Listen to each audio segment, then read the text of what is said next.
Ooh, yeah.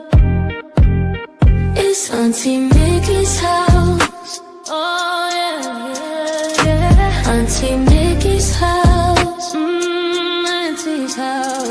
You're in the house. You know you're in the house. Come on in and grab a seat, grab a seat. Come on in and hit that light, hit that light. Oh, you're at Mickey's house.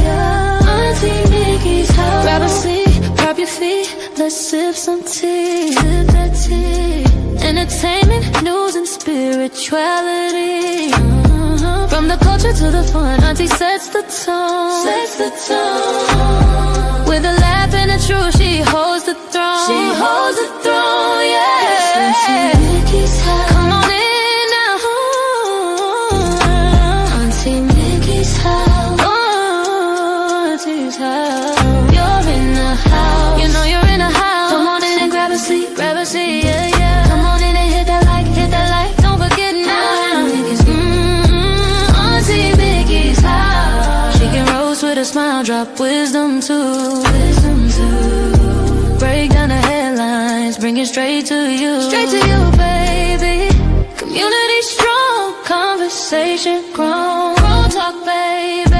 Auntie Mickey's house, make yourself at home, yeah. Come together, every voice is heard. Every voice. Respect the vibe, let's share the word. Oh, yeah. From the jokes to the prayers, she keeps it real. Keeps it real. Auntie Mickey's house, that's the deal. That's the deal, baby.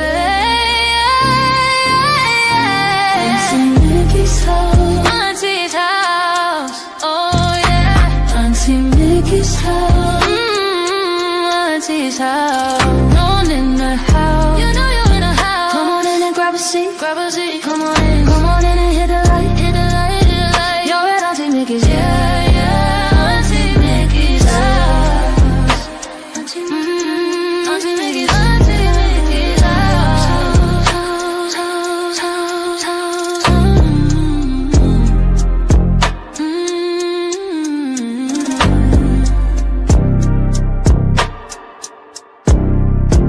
Auntie Mickey's house.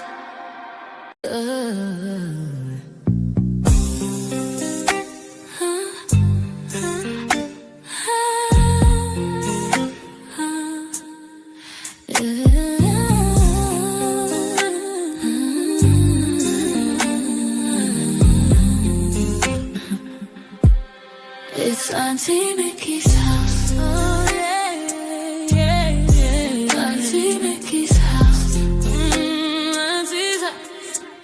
You're in her house. You know you're in her house. Come on in and grab a seat. Grab a seat, come on in and hit that light. Hit that light. Oh, you're at Auntie Mickey's. Yeah, yeah, yeah. Yeah, yeah. Auntie's house. Auntie's house. Auntie's house. Grab a seat, drop your feet, let's sip some tea. Sip that tea. Entertainment, news, and spirituality. From the culture to the fun, Auntie sets the tone. With a laugh and a truth, she holds the throne. She holds the throne, yeah. Auntie's house. Oh, Auntie's house. You know you're in her house. Come on in and grab a seat, yeah. Come on in and hit that light, don't forget. Auntie Mickey's. Auntie Mickey's house. Auntie Mickey's house. Oh yeah, yeah. She can roast with a smile, drop wisdom too. Break down the headlines, bring it straight to you. Straight to you, baby. Community strong, conversation grown. Don't talk, baby. Auntie Mickey's house. Make yourself at home, yeah. Come together, every voice is heard. Every voice. Respect the vibe, let's share the word. Oh yeah. From the jokes to the prayers, she keeps it real. Keeps it real. That's the deal. That's the deal, baby. Auntie Mickey's house. Auntie's house. Oh yeah. Auntie Mickey's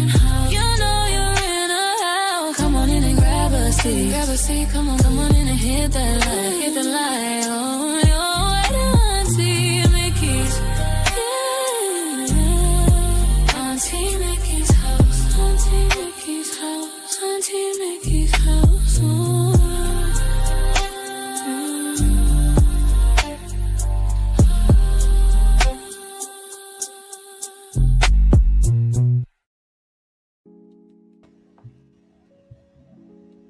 Good afternoon, everybody. Happy Sunday. Happy Sunday. The weekend is almost over with, but I'm glad to still be here in the land of the living. The land of the living. Hello, Serene. Hey, Black Lion. Hello, mate. How are you doing, my brother? How are you? Good to see you. Long time no see. Hey, there's my hubby. Hi, baby. How you doing? You still on the phone? He liked the phone. Love you too, sweetheart. Love you too. Oh, so, yes, I am back to talking about the Nolan Wells case, as you can probably see. And, God has a way of bringing things out when it's necessary. Now, I'm not the biggest fan of Dr. Umar, but I watched this interview, and the brother brought the you-know-whats, the GUNS. He was popping caps.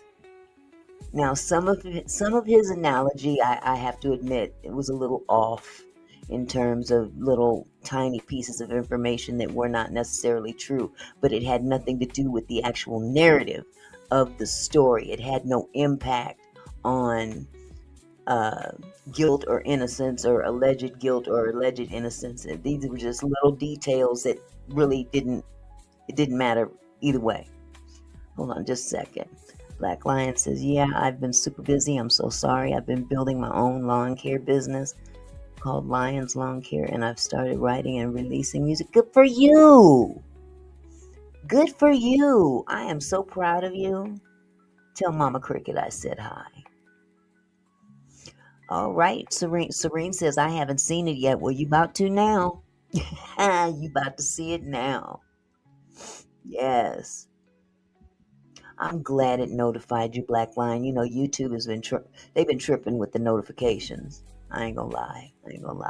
But welcome, nevertheless. And welcome to everybody that's here, whether you're in the chat or in the bushes. I appreciate your presence. And as for the respecting of the platform, everybody here is entitled to their own opinion on this subject matter. However, I will not tolerate disrespect. Okay. People have a tendency sometimes, especially on touchy subjects just as this. That's when the racist people come out and want to get on your nerves.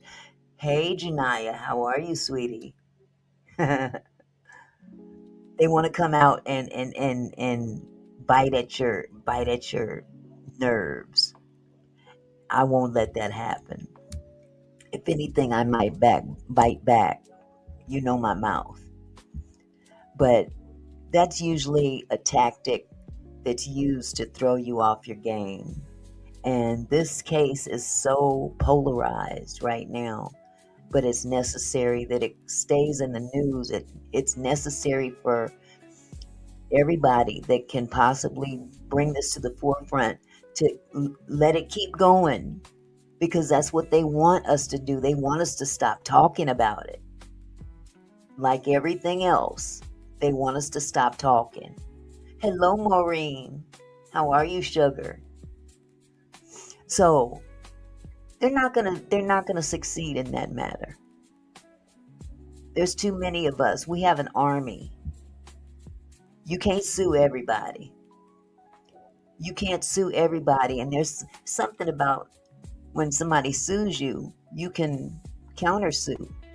And with that privilege comes discovery. Because if you want to countersue, or if you want to sue me for defamation and I countersue you, then I have the ability to pull up all your business. All your business. And I don't think you want all your business out there in the streets. But we're not going to go there with that. We're just going to talk about this particular case. We're going to watch this video. I will give commentary on this video. I've got a lot of notes here that I probably won't even look at, but I just write things down as it comes to my remembrance. So, but you know, I do have a theory, and I'm going to continue to tell everybody what my theory is until this thing is over and done with, or until the case is closed, or whatever you might want to call. Okay. I believe that whatever Nolan had on his phone is the key to this whole thing. I believe that Nolan, because remember, his mother said he was a videographer. He loved to take pictures. He loved to take video. He loved Snapchat. All of these things to capture his day and the people around him. Don't forget, he got into it with somebody behind his phone. Exactly, Serene. Exactly. Serene said it right here. It's all we got is theories until they get their act together. And that's the sad part about it. The way that Mississippi is playing in our faces so arrogantly. Chances are we may not legally get to the bottom of this, but we know in our heart that young man should not be gone. He shouldn't be gone at all. And it's really unfortunate that he had such a kind spirit, because he entrusted some people in his life to be his friends, but they weren't. And I think we've all experienced that at some point in time in our lives, be it as kids or adults. What about the black retired police that has the video? Has what video? You must be talking about Slewfoot Brandon. Brandon Tatum, the Slewfoot coon, that one. The one that came out and, tap danced for the families of those boys. Yeah, see, that was tactically done as well. That was to throw a monkey wrench in the whole thing. See, we've got a black guy out here that's, doesn't believe that they did anything. Yeah, he's a piece of work and a piece of shit. Equally, in equal doses. Ain't nothing worse than a person that will sell out his own people. Thank you, Maureen. Thank you, sweetheart. But they have a tendency, they're going scorched earth to defend their narrative. And they keep changing the story as they go along to accommodate whatever, obstacles they run into along the way. But, when you've got power in high places that are willing to back that up, to back up that bad behavior, this is what happens. The only way I can see this come into how can I put this? The only way I see this being treated fairly is if the federal government steps in and takes over. And I'm not talking about FBI in Mississippi. I'm not talking about the Mississippi people in the FBI staff in Mississippi. I'm talking about DC FBI. Because everybody in this country, or should I say every state in this country, ain't like Mississippi. Mississippi seems to forget that they're not the only ones in this country, but they're in a little, they're in their own little world. They got some money, And they think, since they run in that little town, they can run anything. No, you got it twisted. You got it twisted. This is an army you're dealing with. They're dealing with an army right now. They'd never thought in a million years that this story would still be talked about right now. And had it not been for content creators on YouTube, TikTok, Instagram, Threads, it would be gone. It's the content creators that kept it out there. And then legacy media comes along and says, what you guys talking about?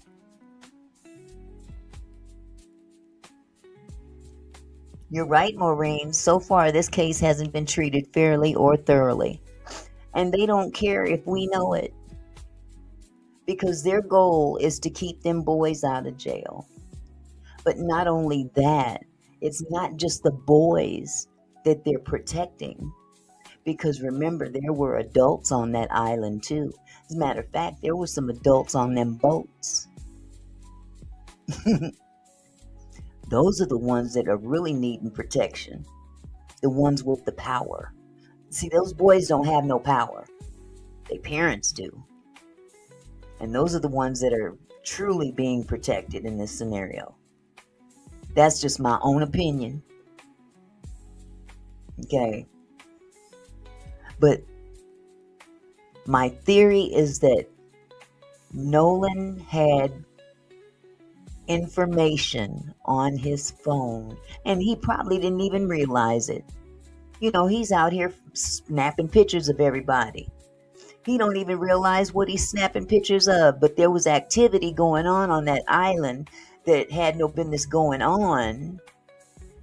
Because think about it, that island is federal land. It's federal land.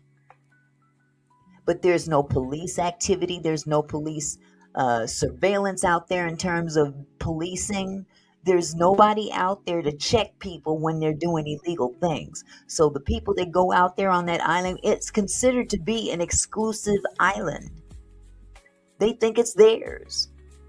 We the rich ones here, and we're going to, claim this island to be ours. This is our little playground. And when we come out here, we're going to do what we want to do.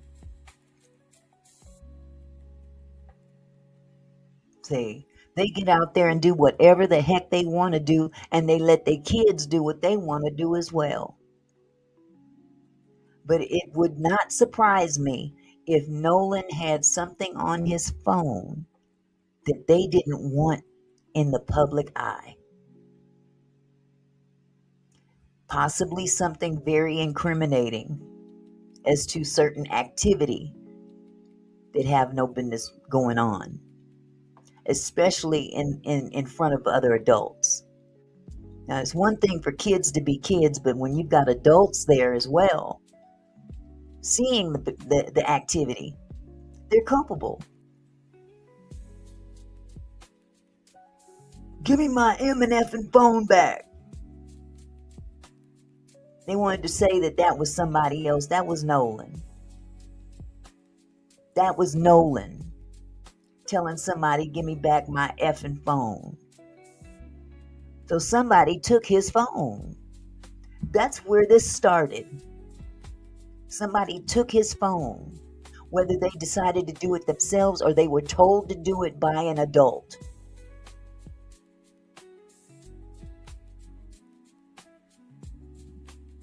Maureen says it sounds like that island was a cesspool. It might be. Allegedly. We don't know, but we do know this, that out of all them people on that island, there was hundreds of people on that island, and the one black boy that's on the island is dead.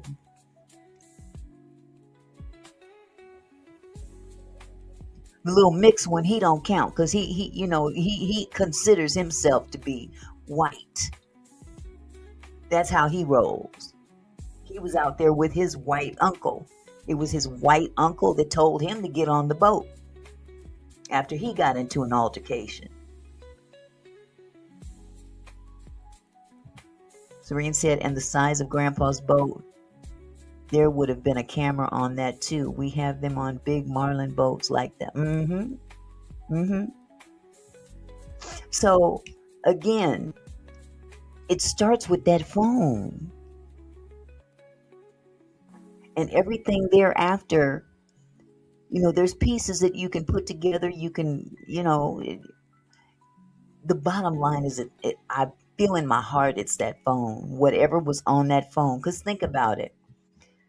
Warren ends up with the phone. Nolan's gone.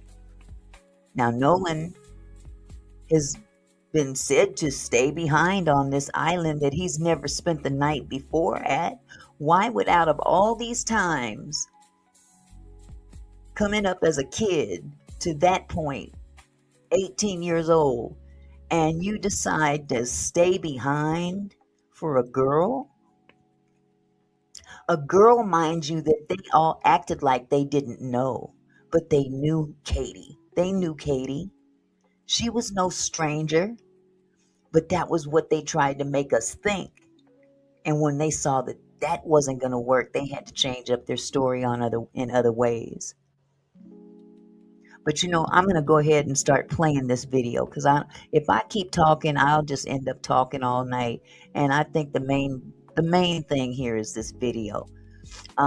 This is Dr. Umar. And like I was saying about Dr. Umar before, Umar has his own little devils and demons to deal with. Okay. Maureen, that's it. That's it. There must have been evidence of something illegal on Nolan's phone. And that's what I'm thinking. Allegedly. I keep saying allegedly. They say it doesn't matter if you say that. But it's a possibility. It's a possibility. Serene says, and and I know, when we go with our kids to celebrate anything, we look out for all the kids, not just ours. Exactly. But getting back to Dr. Umar in his own right is very a controversial person.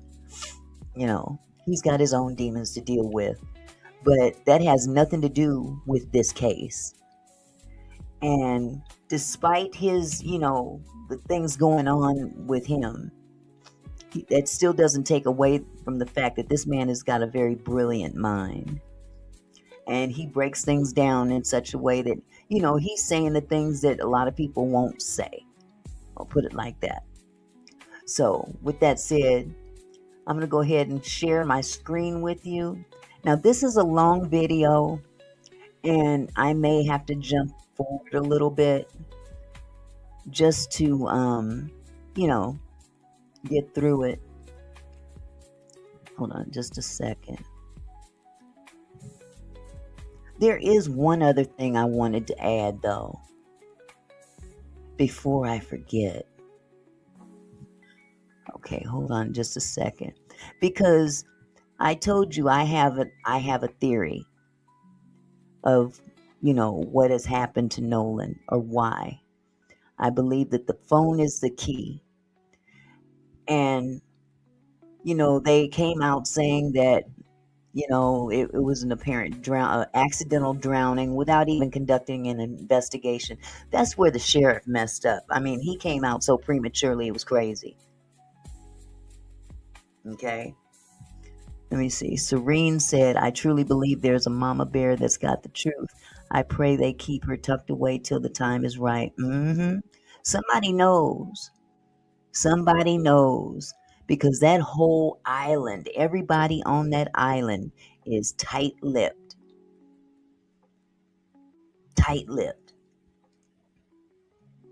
There's some fear going on, But there's been several different things stated as to, how he passed away. And, they're saying that it was an accidental drowning, even though the coroner retained his throat structures, his stomach, his lungs. In other words, he held back valuable parts of his body that could settle it right now. Could settle it right now. If you say he drowned, then you have the proof. Shut us all up if that's the case. If he drowned, you have the ability to put a lid on any speculation if he drowned. But let's call a spade a spade. I mean, if he didn't drown, why would they bring out the information that would debunk what they said?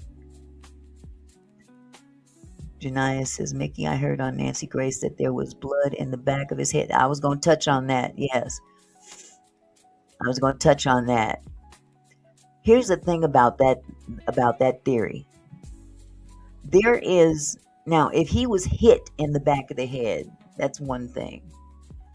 Chances are if he were literally hit in the back of the head, that would have caused some kind of damage to the skin itself. There was no breakage, no cut, nothing like that.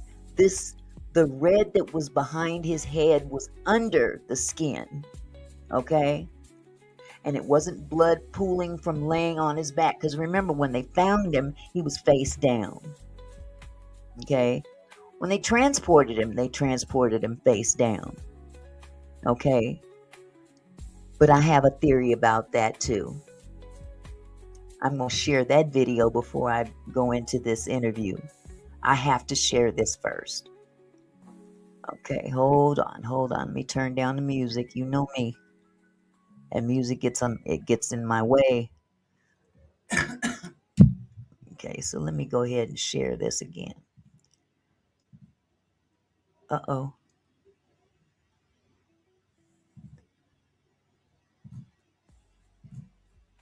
Okay. La la la la la. I'm going to play this. And I want you to tell me what you think. Okay. This is a technique in jiu-jitsu. And it was alleged that there were people on that island that were known to have taken jiu-jitsu classes in the past. Hey, Yolanda, how you doing out there lurking? I see you. But this is a real short video, but I want to show this to you because it proves a point, okay? It proves a point. Welcome back to UFC Tonight. Uriah Faber is an absolute choke artist, but in a good way. He has 17 submissions, and of those submissions, 9 of those is your patented rear naked choke. One of my favorite moves. It's been your signature move. Let's walk us through it. Okay. So at Team Alpha Male, we have a lot of different series that are proprietary. We have a choke series, an armbar omoplata series. We have an X guard, single leg guard, etc. So this video shows you the rear naked choke technique. This is a demonstration. It was on UFC Tonight. There's several videos on YouTube that show you how to do this particular chokehold that can kill you. Point blank, period. But just check out the technique and pay close attention to the arm behind the head. Okay? I'm going to give you just a little taste of one of the rear naked choke series, all right, and also a transition from a crucifix series. So again, I'm here. I've taken this guy's back, this poor soul. First thing I'm going to worry about here is protecting the choke hand. It's 2 things. It's 1, a fast route to his neck. It's 2, a bait to make him do the wrong thing. So this is the hand that's the danger hand. I'm going to take this other hand. I'm going to cover as much of it as possible. I'm going to hide this choke hand. So when this guy feels my hand around his neck, he's instinctively going to grab. When he does, he's grabbing the wrong hand.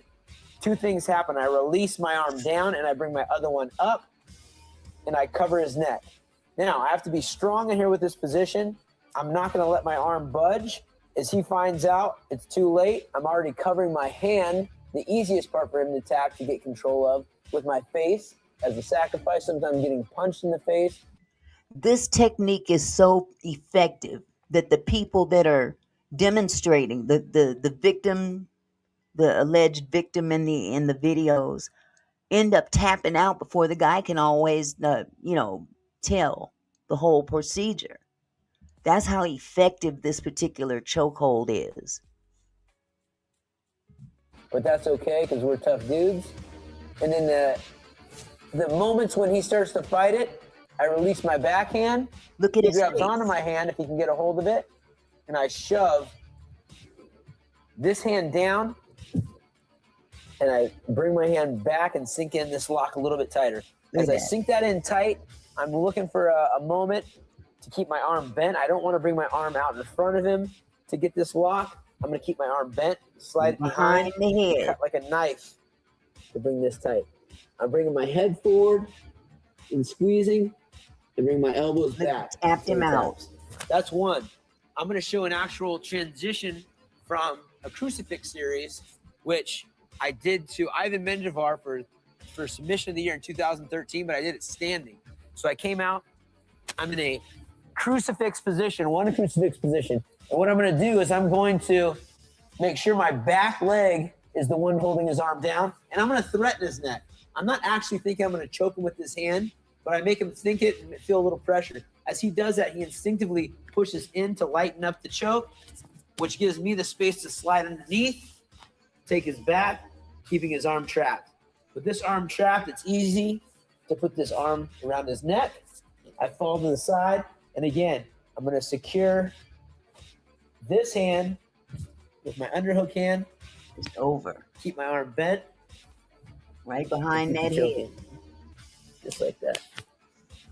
Right behind that head. Two small variations, and there's a lot more to that. You know, what I love about the chokes is that it takes the whole tough guy thing out of it. It doesn't matter how tough you are. Once you get the choke in, you're going to tap out. Yeah, I had an experience where I was fighting a guy, Tyson Griffin, actually, in an Indian casino outside in the middle of the day. And I got him in a knee bar, and he just sat there and let me twist on his knee, and he kept punching me. And after that, it was all chokes. Exactly, Maureen. Exactly. Let me exit out of this. Janaya said, is this man really showing us what happened? No, I pulled that video up to show a possibility of what could have happened. Okay, Maureen said, the pressure on the artery will cut the circulation off to the brain in seconds, so they can't fight back because they're unconscious. Exactly. And the thing is that the point I was trying to make is that by placing your arm in the back of the head and applying pressure could be the cause of what that redness in the back of his head was. You follow me? The fact that the medical examiner withheld the throat structure is very telling. Very telling. Because not only would that, if they had included that, we could have known for sure that, he had drowned or did not drown or drowned. That it's easy to prove a drowning.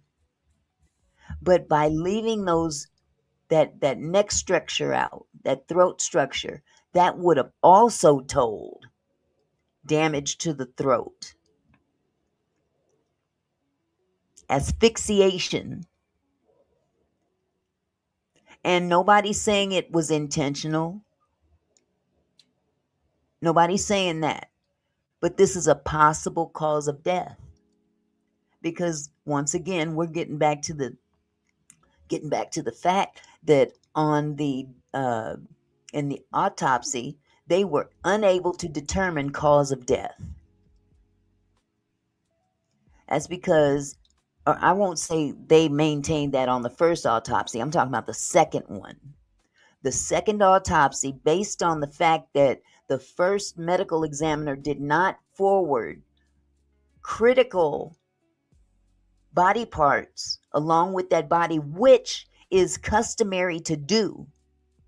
If they wanted to maintain a certain portion of it, they could have taken a piece of it and sent the rest with the rest of the body. But no, they kept the whole damn kit and caboodle. No, we don't know if there was water in his lungs because they kept the lungs too. So they kept evidence that would tell us if he had drowned or not. That's the whole point I'm trying to make. So Maureen said, the mark on the back of Nolan's head could have been a long bruise from the pressure of the arm. Bingo. That's what I'm trying to say. See, people are saying he might have been hit in the back of the head. If he was hit in the back of the head, the damage would have been a little bit, in terms of damage to the skin. There would have been breakage to the skin. You see what I'm saying?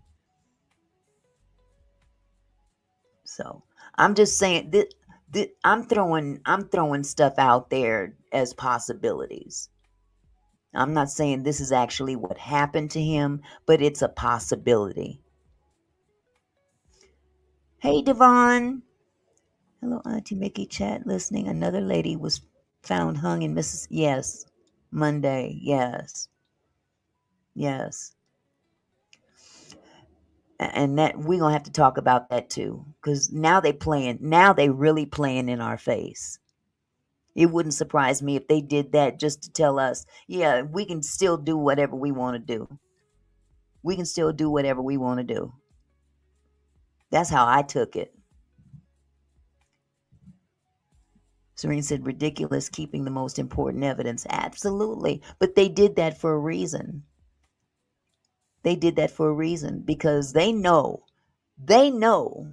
what killed Nolan. But they're behaving as though, yeah, we're going to take our ball and go home. We're not going to play with you. Because professionals, real professionals, in cases where there's more than one autopsy done, just like in this particular case, as a professional, the goal is to get to the bottom of what you need to find out about the death. And the two are supposed to collaborate together, not withhold shit.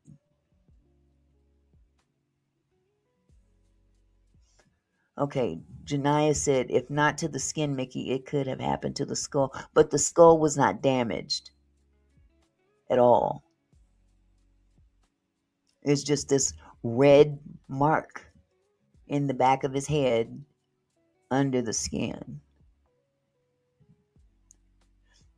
So, but yeah, this is a message. I believe personally it was a message to everybody. Look, y'all, we still running things down here, down yonder. Okay? But as professionals, meaning the medical examiners, medical examiner number 1 is Mississippi's medical examiner. And if the governor is on the side of the boys, if the DA is on the side of the boys, if the medical examiner is on the side of the boys, if the police chief is on the side of the boys, what does that tell you? Hell, the one of the mamas is a doggone judge. She was the first one, as far as a professional, one of the higher up professionals. She was first one on the doggone scene to help them boys. Okay? So again, I just put that out there just for your consideration. Okay? That this could have been a possibility. Okay, so let's get into this video with Dr. Umar. Hold on just a second. Dr. Umar.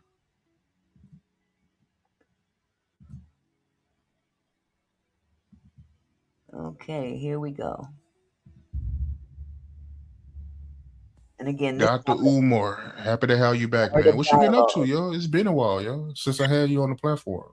Yes, just taking care of business, fighting for the school, doing what I do, helping the parents with their children, raising a consciousness. The work never stops. The work never stops. Yes, indeed, man. Had to bring you back on. The people, they've been asking me to bring you back on for the longest, man. So it was only right to bring you back on. It's so much I want to talk to you about, though, man. It's so much to get into that I want to get your take on. Nolan Wells, how you feel about that situation? Yes, sir. Yes, sir. Nolan Wells. Nolan Wells. You know, when the case first broke, Art, I just kind of sat back because I knew the YouTubian struggle streamers were going to run with it. I knew the white liberals on YouTube were going to run with it.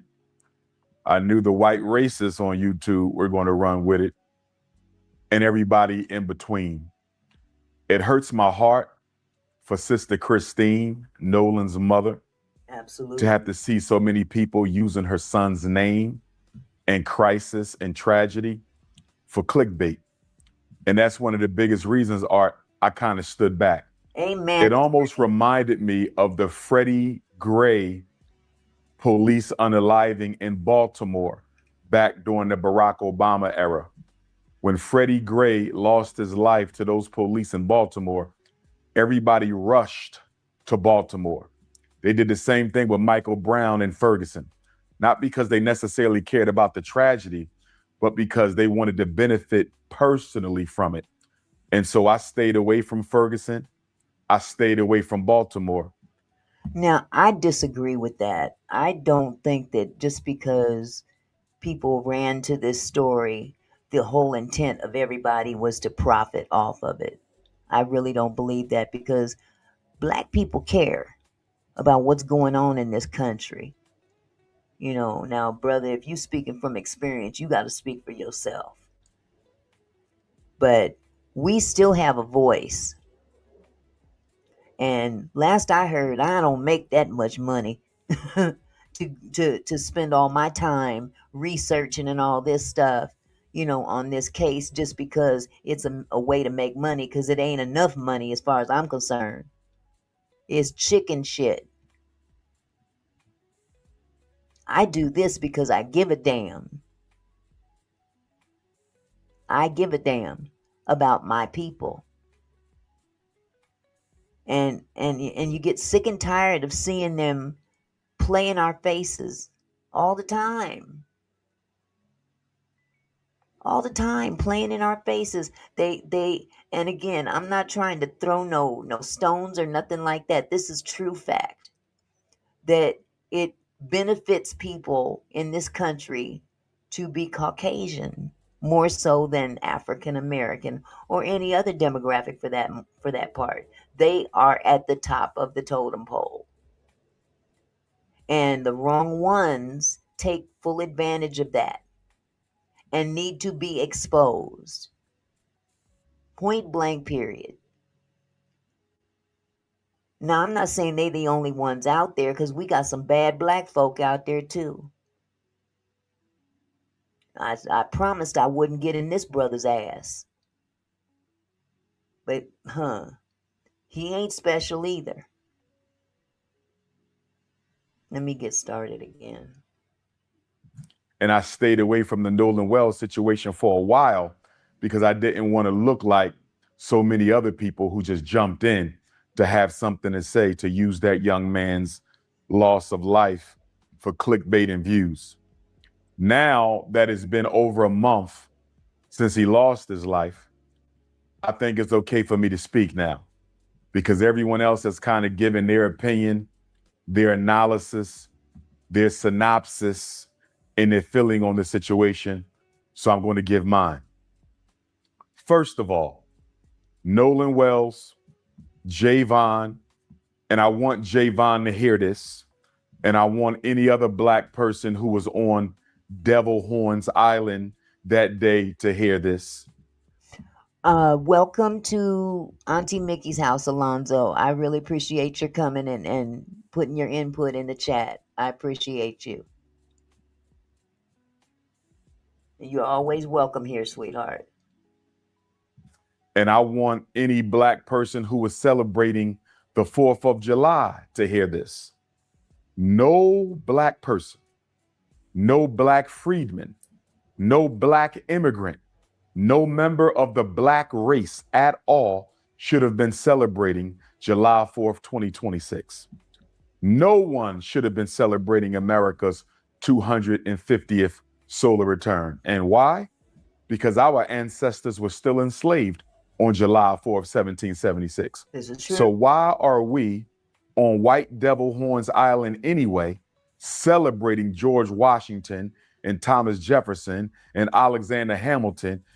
Okay, all that being true or a point of opinion, which I agree, that has no bearing on the case itself. Okay? No bearing on the case. So I'm going to fast forward a little bit because that opinion, be it a valid opinion, it has nothing to do with why Nolan is gone. Nolan is not gone because he celebrated a holiday that was made for white folks. That's not why he's gone. Okay. Hold on just a second.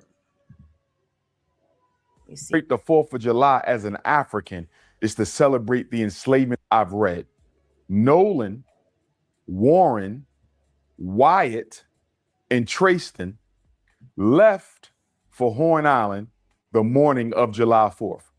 According to Warren's own words that he offered during an interview with Officer B.T. Coon, that's Coon as in C-U-N-E, Coon as in K-H-E-W-N, Coon as in K-U-H-N, Coon as in C-O-N-N. So Warren did a sit down with Officer B.T. Coon. And as we all know, B.T. Coon is white YouTube's pet monkey. He's white YouTube's pet monkey. So Warren sat down for an interview with white YouTube's pet monkey. And he said that they left for Horns Island the morning of July the 4th, and that it was approximately 30 of them spread across 3 boats. Approximately 30 youth spread across 3 boats. Okay, I'm going to stop right there. This is where it gets weird, because if we go back even further to the beginning of this story, did I miss something? Because initially this story, when it came out, it was 3 white boys and a black dude and 1 boat.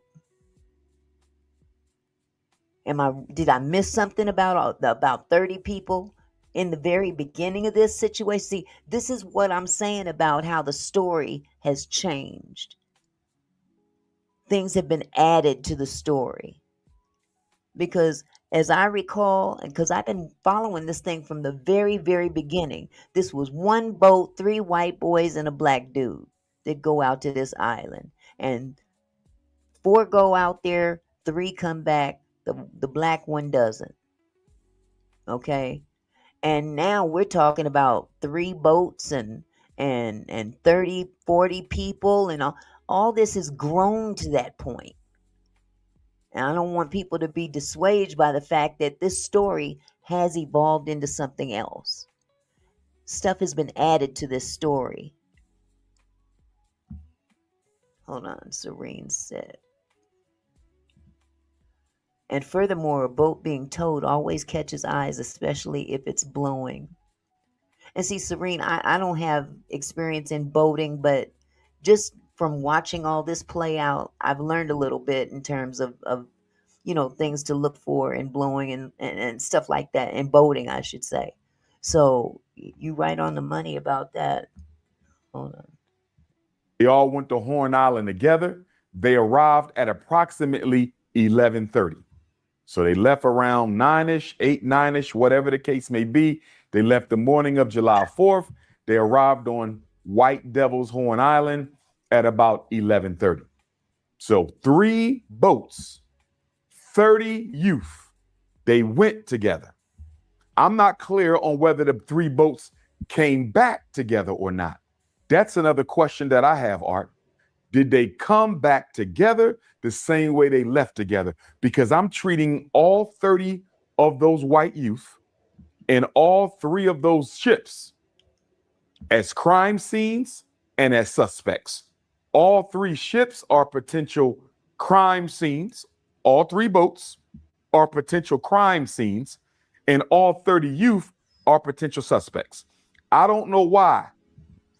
Okay, what I meant by that, Yolanda, is that what I'm saying is when the story initially hit, this detail was not given to us at the very, very, very first onset of the story itself, is what I'm saying. At least I didn't hear 30 boats, 20 people, or 3 boats, 20 people. That came a few days later. But I'm just saying from the initial onset, that's all they talked about was, these guys got on a boat, and went out there. And then later on, it was said, I think it was in the video, in the interview, that Warren gave, who, Race Batum Tatum, that he elaborated more. So that's what I meant by that. Sunshine says, not this fool again. Here he goes. Oh my goodness. Mel Gilliam says, Umar the race baiter. Serene says, as long as you don't call it Bodism like Pascal. Oh my goodness. Exactly, Yolanda. That's just it. There's so many stories. It's muddied the waters. Is basically what it is. Now, I'm gonna have to do some housework again. Just bear with me for just a moment. For all those that are just coming in, you are free to have an opinion. You are free to have an opinion. Whether your opinion agrees with mine or vice versa is not the point. We're all allowed to voice our own opinion. However, this is my house. And when you come in my house, you respect my house. Okay? That's all I ask. Do not be disrespectful to the people in the chat or the person on the platform, which is me. I will shut you down. Especially if you start insulting. Okay? Everybody's free to have a difference of opinion, but do not insult people in my chat. And do not use vulgar language. That's my job. My house, my rules. Thank you, Yolanda, for the 10 jewels. Thank you so much. Now, again, I'll go back to Dr. Umar. He does have his faults too. He's got his reputation. His reputation is not connected to this story. I'm putting that out there right now. Okay? Mel says definitely muddied things up. Yes. Okay. Jackson County Sheriff Ledbetter or Jackson County District Attorney Mulrath, I don't know why they decided to separate the boat that Nolan was on. Warren's boat, I don't know why they separated that boat from the other two for purposes of investigation and analysis, because those 3 boats operated as a team. And since they went out there as a team, and it hasn't been made clear to me whether or not they came back together as a team, all 30 white youth and all 3 boats should have been part of this investigation, not just the one boat. That is my first big issue with this case. Let's see. Brizo says he made 2 good points. Warren called Nolan's mom asking, did she hear from Nolan, knowing he left him on the island and had his phone and didn't tell Nolan's mom. I agree with that, because how is he supposed to call his mom if he don't have his phone? And Warren knows he doesn't have his phone, nor did Warren even tell her that he had his phone. So that turned out dun, dun, dun, dun. Didn't look too good for Warren in that respect. Okay. Now, that whole scenario is based on the fact that they're saying that they left Nolan on the island. Some people believe that versus Nolan being on the boat. There's a lot of contention out there as to where Nolan was when he lost his life. Now, me personally, I don't believe that he was on the island. I don't believe that they left him. I don't. Okay. So he's giving that narrative because of what came out of their mouth, or what came out of Warren's mouth. We left him behind because he wanted to stay behind to chase a girl. Okay. Who decided to separate the other two boats in the other 20 or so youth? I got a problem with that, Art, because according to the Cajun Navy, they have no GPS information on the other two boats, Art. They have no GPS information on the other two boats. Now let's get into this. According to Warren and Nolan's other so-called white friends, they decided to leave the island around 4:30. So they were roughly on White Devil's Horn Island from 11:30 to 4:30. That is about 5 hours. About 5 hours. Now, one question that has to be asked, Art, why did y'all leave so soon? Because they party on Horn Island all day long. Y'all didn't leave at sunset. Y'all didn't leave at sundown. Y'all left after only being there 5 hours. That's a little suspicious, Art. And I haven't heard anybody ask any of them, why did y'all decide to leave after only being there for 5 hours? Did y'all plan to only be on White Devil's Horn Island for 5 hours? Why did y'all leave at that time? But we'll deal with that later.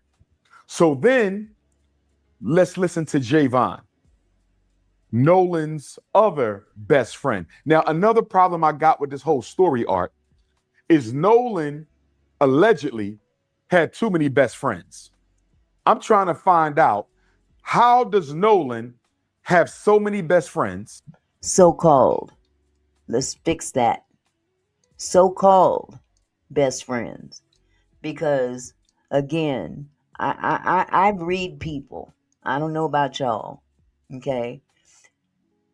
I read people, I read their mannerisms, and I read their words when they're telling me something. And Warren, just listening to his interview, gave me these vibes that yes, they hung out together. You see what I'm saying? But he referred to Nolan as Nolan. He referred to the other guys as his buddies. And it gave me these vibes like Nolan was a tag-along or something, that they kind of tolerated him. Maybe it's just me, but that's kind of the vibes that I got from that interview. Okay. And why did all of these so-called best friends leave their best friend on White Devil's Horn Island without his cell phone and keys? I'm trying to figure this out. So Javon claims he's Nolan's best friend. Warren claims he's Nolan's best friend. And Trayston allegedly claims that he's Warren's best friend. So did Warren have 3 best friends? Excuse me. Did Nolan have 3 best friends? Did Nolan have 13 best friends? Did Nolan have 30 best friends?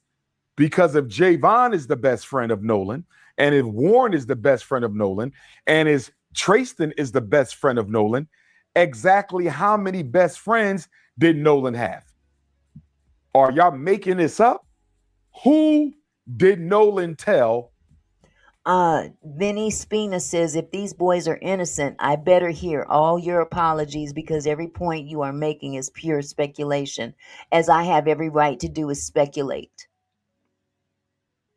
I'm not saying they did or didn't do it.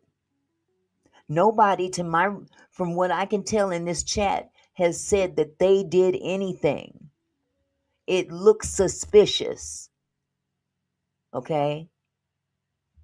Now, you're entitled to your opinion. However, don't come in here telling me what you better hear. Not up in here.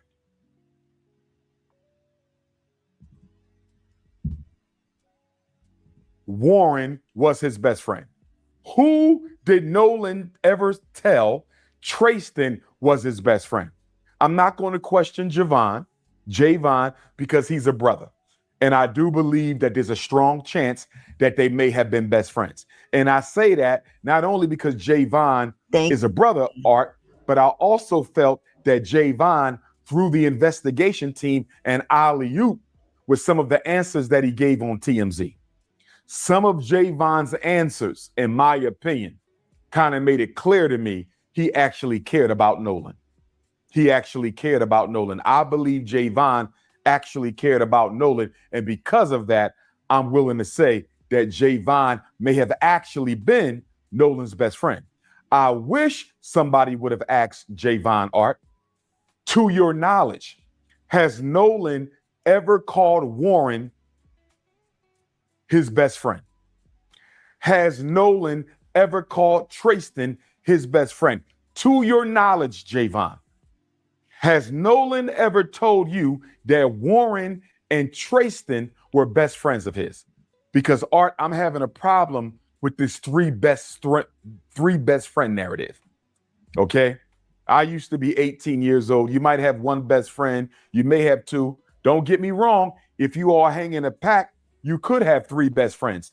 But according to Javon's own words, Art, he didn't really hang around with them other guys too much. That's what I allegedly thought I heard him say. He didn't hang around with them guys too much. So if you got 2 or 3 or 4 best friends, you guys normally travel as a group. Javon seemed like he kind of spent most of his time with Nolan alone, just the two of them, not with Tristan and Warren. Although he knew them, it didn't appear that he hung out with them on the regular. So how could they all then be best friends? It's possible. I'm not saying it's not possible. I'm saying it's unlikely. So according to Javon, Art, he saw Nolan at 3:40 on the island. According to Javon, what I heard him say to TMZ allegedly was that he had another friend who was involved in an altercation and that he left Nolan at about 3:40 to go check on his buddy, because according to Javon, his buddy was on another ship and the parents of whomever on this other ship were trying to get him off the island because he was crashing out. He never said who this friend was. He never exactly told us what happened, but he said, I left at 3:40 to go check on my friend on another boat because, quote unquote, well, these are not his words, I'm paraphrasing, he was kind of wilding out, crashing out, and he needed to help calm him down. Let's see, Blue R3. I'm sorry, I don't want to mess up your name, love. Blue R sign. Javion is the only black friend. Is that why he's the only friend you believe? I never said who I believe. But I will say this. Javion is the only friend I'm aware of that went to the funeral. He was a pallbearer.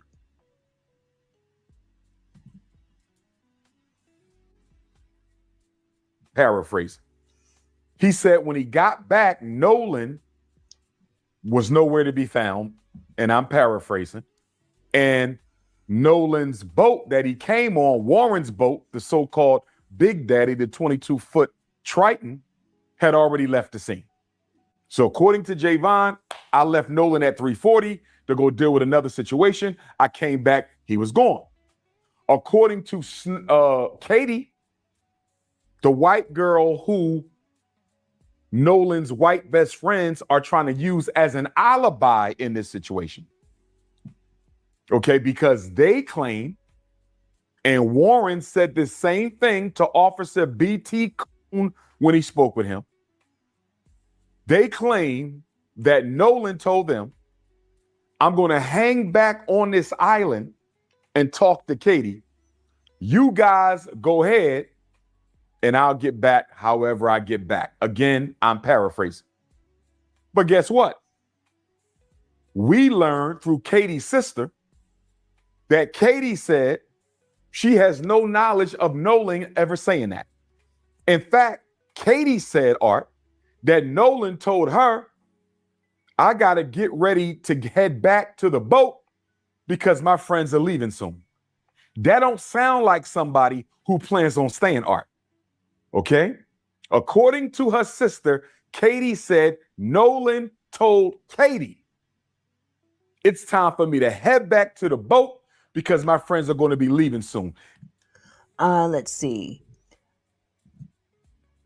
Why is Umar considered to be a doctor, and being a doctor, do this make it set in concrete? It's my understanding that Umar has a doctorate degree. I don't know if that's true or not, but that's what the claim is.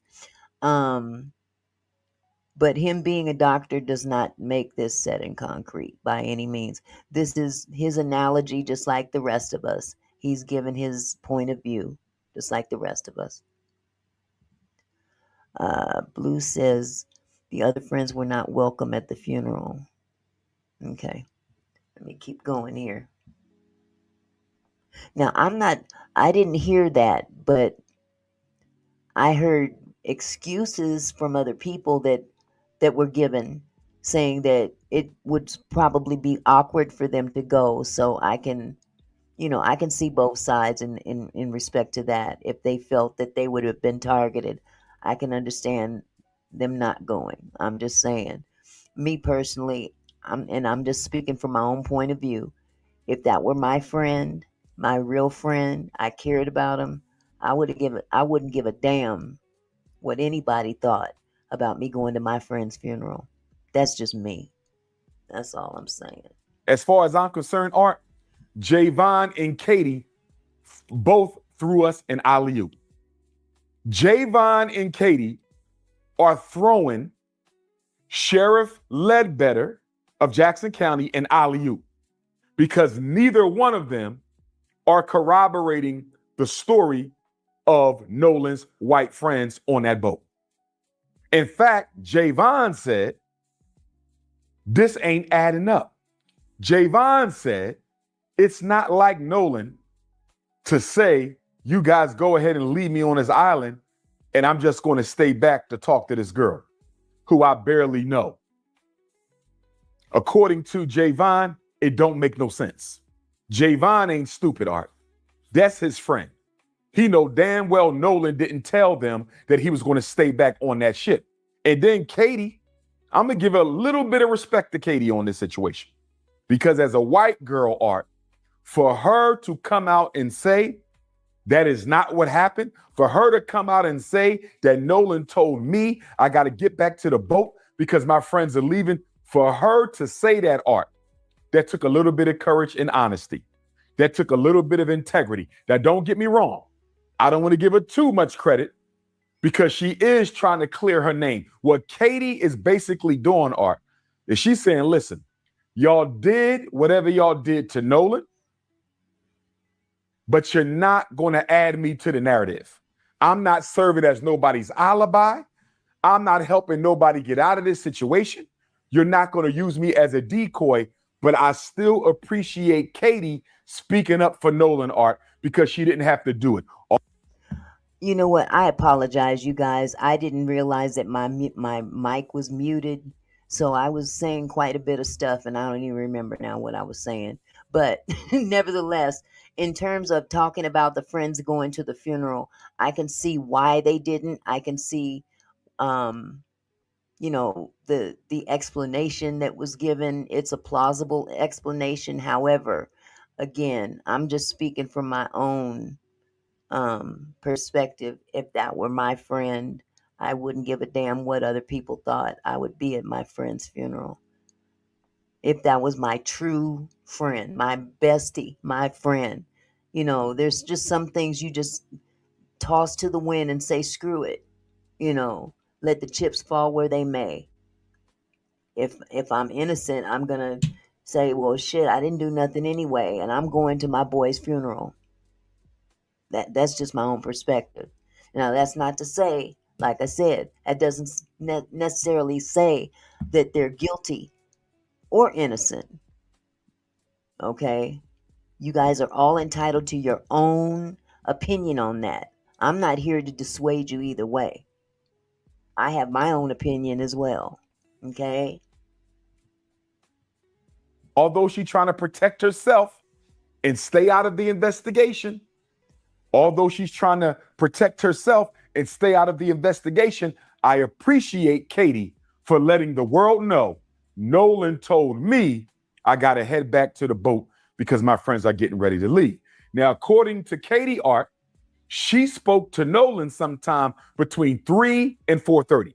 Now, her window appears to be wider than everybody else's window. So Javon's window is much smaller. He said, I saw him at 3:40, went to deal with another situation. By the time I came back, they were gone.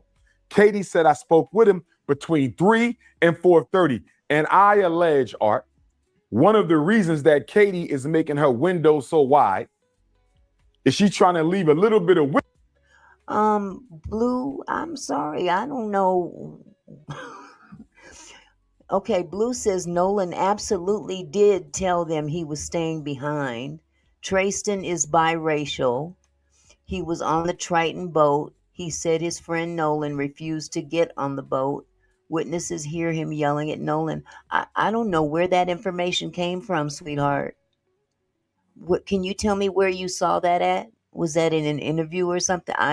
Because I've seen the interviews, and I mean, unless you were there, you're, and what does Trayston being biracial have anything to do with anything in terms of whether he stayed behind or not? Maybe I'm just reading this wrong, but here we go. wiggle room for Warren and them to get their story straight, allegedly. I think Katie trying to leave a little bit of wiggle room for Warren and them to get their story straight, Art. Now, according to our sister Christine, and my heart goes out to Sister Christine, Nolan's mother. My heart deeply, deeply goes out to you, Queen. According to Christine, Art, she heard from a coach who ran into Nolan on the island as well. And according to the coach, he spoke to Nolan between 2:30 and 3:30. So Javon didn't see him after 3:40. The coach spoke to him sometime between 2:30 and 3:30. And Katie said her conversation with Nolan was between 3 and 4:30. So you know what that means, Art? We can pretty much digest, conclude that Nolan was likely to have been unalived, Art, sometime within the hour of 3:30 to 4:30. I'm going to insinuate that Nolan's life was taken because I do not believe he accidentally drowned. If he drowned, he was forcibly drowned. And we'll get to that in a minute. If Nolan drowned, he was forcibly drowned. He did not accidentally drown. He was a great swimmer. Miss me with the nonsense. That boy did not drown. If he drowned, it was by force.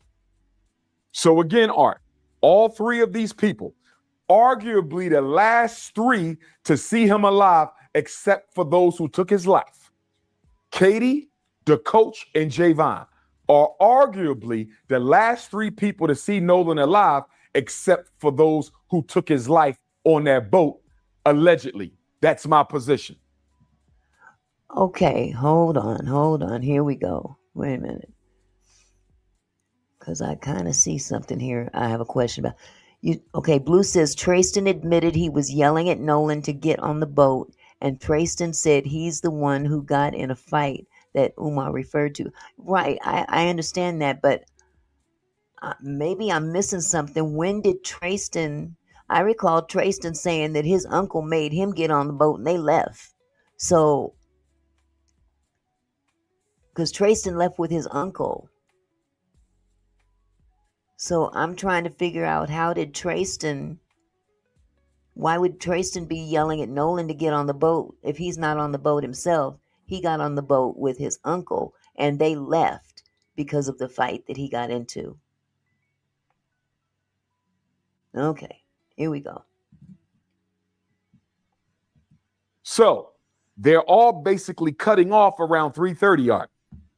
Remember, they made the call for the emergency sea tow at 4 o'clock. Javon said he cut out 3:40. The coach, 3:30. They made the call at 4 o'clock.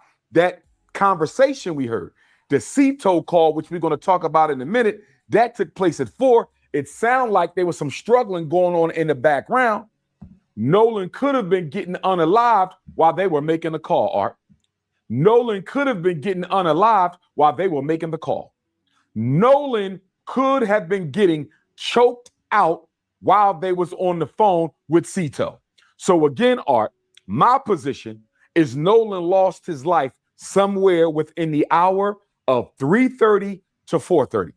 Now, before we go any further, Art, I need Ben Crump investigation team and Sheriff Ledbetter's investigation team to have a conversation with Javon, because according to Javon's statements on TMZ, the police never spoke to him.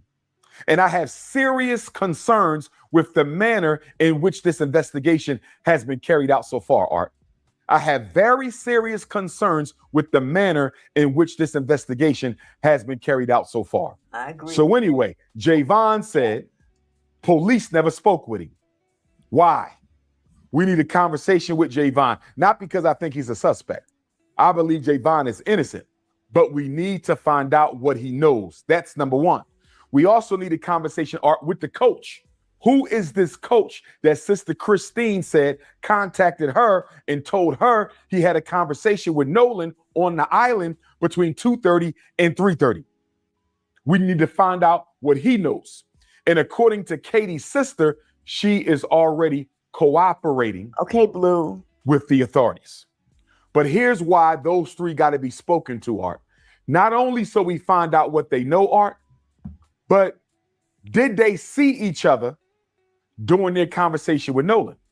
Because Javon, if you was talking to Nolan and left him at 3:40, and if Katie was talking to Nolan sometime between 3 and 4:30, and if the coach was talking to Nolan between 3:30 and 4:30, Art, at least two of you should have ran into each other.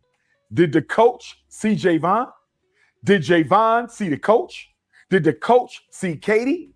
Did Katie see the coach? Absolutely. Did Katie see Javon? Absolutely. Did the coach see Katie? Art, if all three of them are saying they saw Nolan for the last time, roughly within the same hour, hour and a half, Art, did y'all run into each other? Let me tell you why I'm asking this question, Art. And I'm not throwing no shade at my brother Javon. I like Javon. I'm not throwing no shade at Miss Katie McCormick. I don't know her. I'm not throwing no shade at the coach, Art. But the reason I need to know why all y'all put y'all time within the same frame and you may have not possibly seen one another, Art, are you guys keeping yourself out of the window of witnessing this crime by saying you didn't see him after 3:30? I want you to follow what I'm saying here, Art. Okay, Roman, really? If he was murdered, it was by the girl or another black person. Are you serious? Man, that's some racist ass shit to say. I'm sorry. You gotta go. You gotta go. That's bullshit. Come on, man. I told y'all, don't come in here with some bullshit. It's kind of interesting that they all saw him last at 3:30, not after 3:30. Javon 3:40, roughly 3:30. My point is, Art, for all three of them to have the same exact time, if they did not see each other at all during these conversations with Nolan, are they pushing up the window of time during which they saw Nolan so they cannot be included in this investigation as a witness to a crime? In other words, Art, I don't think Javon had nothing to do with it. I know he didn't. But is he saying he saw Nolan a little earlier than he saw him so he can't be pulled into the investigation? Okay, Jason, maybe you didn't hear what I said before. First of all, do not be cussing in my doggone chat, okay? Second of all, you're free to have your opinion just like I'm free to have mine. But don't be up in here cussing in my chat. This is my house. I cuss. And if you don't like it, then you can kiss my entire ass. As a matter of fact, Yeah, fuck you too. You and your mammy. How about that?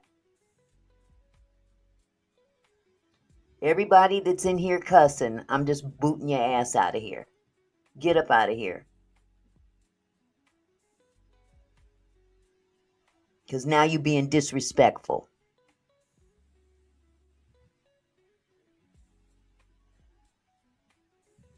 I don't think Katie had nothing to do with the crime, but it's Katie putting her conversation with Nolan a little earlier than it actually took place to make sure she can't be dragged into the investigation as a witness to a crime. Is it possible that the coach is putting his conversation with Nolan earlier than what it was, Art, to make sure he cannot get dragged into the investigation? I don't think they had anything to do with it. But they could have been a witness to a homicide, Art. They could have been witness to a homicide. If they did not see each other, if none of those three people, the coach, Javon, and Katie, if they did not see each other at all talking to Nolan, if none of them saw each other talking to Nolan, at least two of them are lying about the time they last saw Nolan. Are you following me, Art? All I'm saying is I have my suspicions as to whether or not this convenient 3:30 cutoff window, I have my suspicions that this convenient 3:30 cutoff window may have not actually been the time they saw Nolan. They may have saw Nolan closer to the time he lost his life. Now stay with me, Art. I want to back up for a minute. And I want to say this to Brother Elmore, Nolan's stepfather. And I want to say this to Coach Tracy, who I believe was one of Nolan's coaches. Brother Elmore, the stepfather, and Coach Tracy, the coach, both said on national television, Art, that they don't think race played a role in this at all. Elmore, Tracy, two dark-skinned black men in Mississippi, and both of them said on national television, I don't think race had anything to do with this case. I am disappointed in Brother Elmore. I am disappointed in Coach Tracy. How dare you help these young people? Let's see. Trizzy. Wait a minute. Let me go where I just saw that. Who was it that asked if he was a doctor? Oh, Lloyd. Okay. He said that he got his doctorate degree. I can't verify that. I haven't tried to verify that. I'm just saying that he said he received his doctorate degree, I want to say in 2012, if I'm not mistaken. I'm sure that could be researched, though. Okay. And yeah, Michael. Yeah, that part right there. But that has nothing to do with this case, okay? But I agree with you on that. I really do. That has nothing to do with this particular case. But I agree with you in your assessment. Avoid the Matthew Shepard and James Byrd Jr. federal hate crimes law, Art. By you saying you don't think this had anything to do with race, Brother Elmore and Coach Tracy, you are helping these white folks avoid federal hate crimes charges. And let me tell you why this is important, Art. Okay, Lloyd, check this out. Because this is the go-to that many of you do, okay? You throw a rock and hide your hand and then blame those that have been thrown a rock at to blame the thrower for racism. Look in the mirror, sweetheart. That's all I'm going to say about that as you leave my chat. Have a good day.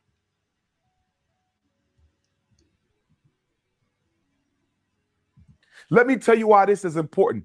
Under the federal hate crimes law, Matthew Shepard, James Byrd, signed by Barack Obama, 2009. Under the Federal Hate Crimes Act, Art, you can go to jail for life. You can go to jail for life under the federal hate crimes law. So if you can go to jail for life under the Federal Hate Crimes Act, Art, why is Nolan's stepfather and coach telling white folks they don't think it had anything to do with race? I still love my brother Elmore. I still love my brother Coach Tracy. But would y'all please watch what comes out of your mouth during this investigation? Because you are undermining justice for Nolan. I hope you're listening, Brother Elmore.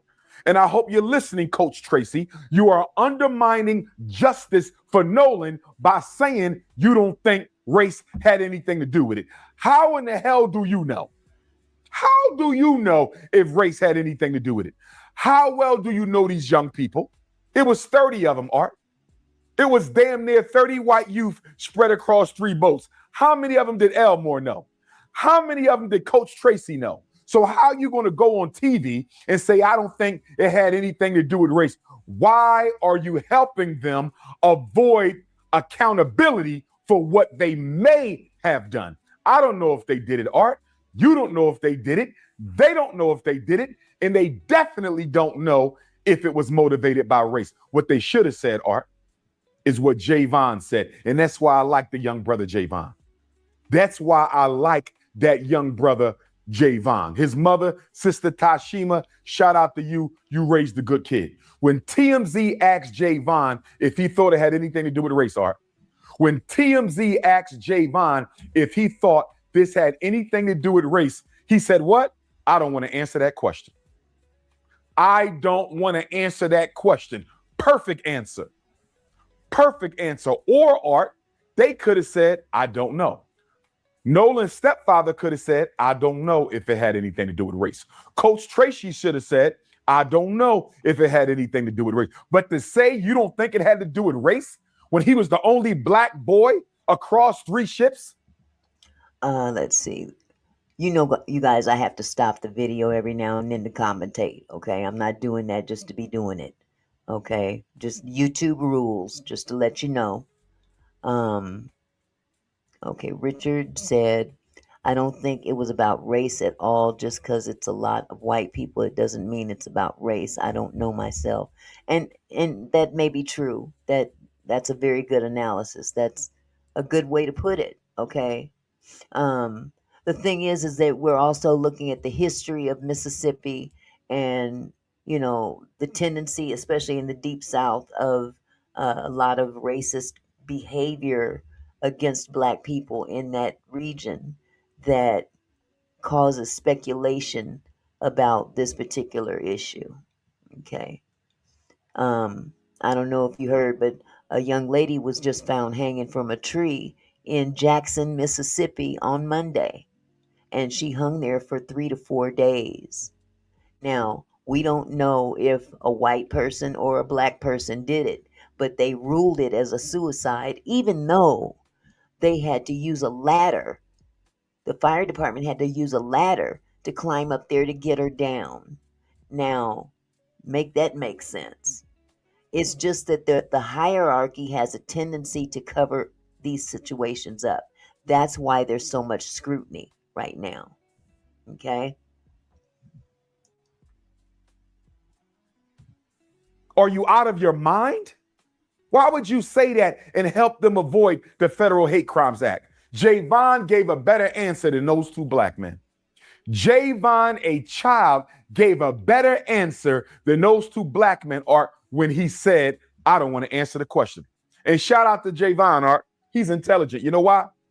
Because by saying, I don't want to answer the question, he answered the question. Of course, race has something to do with it. Okay, King's Frost, can you tell me where you saw that information? Because as it's being told online right now and in the news, it's saying that it was ruled as a self-deletion. So maybe somebody's reporting it differently. Tell me where you saw that at. I'd love to go look at it. Okay. This is the United States of America. Race has something to do with everything involving black people. The country was built on the backs of black people. It's maintained on black people. We are disproportionately represented in the criminal justice system, overrepresented in the unemployment line, under the poverty line. Of course, everything in this country has to do with race. And I'm disappointed in us, Art, that we are so afraid to call racism what it is, that we literally got people asking us, when a white person takes the life of a black person, do you think it had anything to do with race? When a police officer takes the life or shoots a black person, do you think it had anything to do? What kind of idiotic gaslighting question is this, Art? All white people are racist. All white people are racist. So we can stop asking if it had anything to do with race. If it's black and it's white, it has something to do with race because all white people are racist. That's just how it is. Now let's get back to this. Before we deal with the infamous CETO call, Art, I got a few questions for Warren. I want to deal with that infamous CETO call, Art.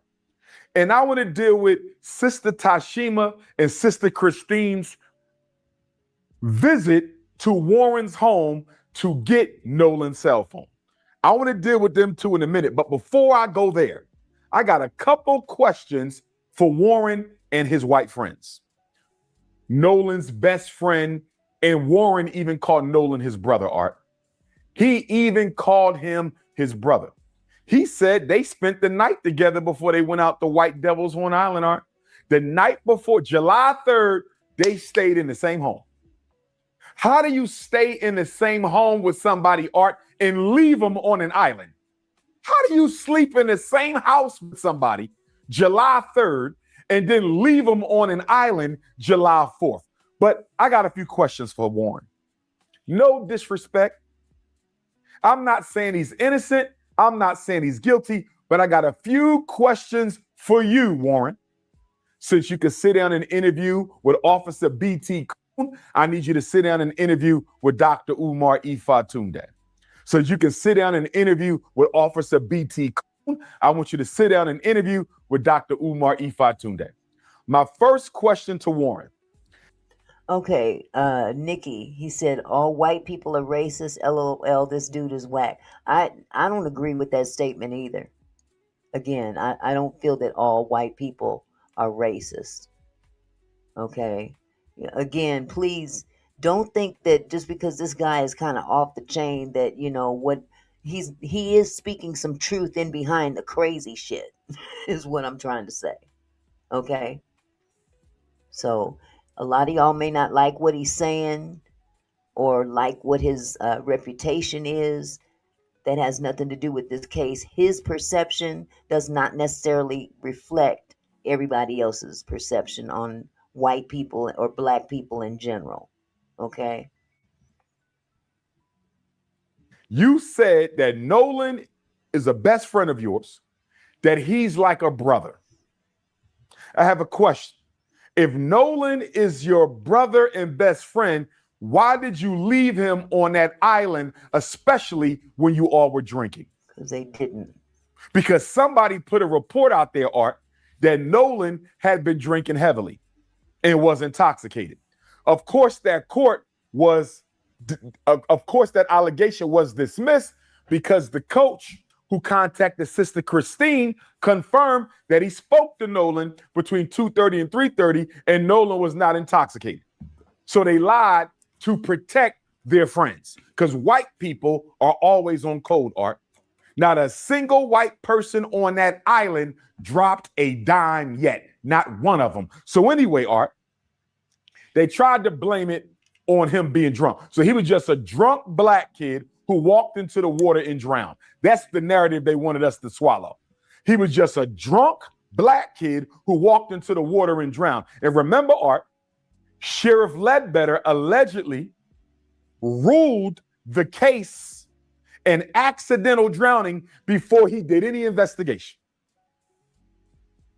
He ruled Nolan's death an accidental drowning before he did any investigation. As far as I'm concerned, that meets the definition of public corruption. As far as I'm concerned, that meets the definition of public corruption. But staying with Warren, Art. Warren, if Nolan is your brother and best friend, why did you leave him on an island without his cell phone and his keys? In my opinion, I don't think he did, to be truthful about it.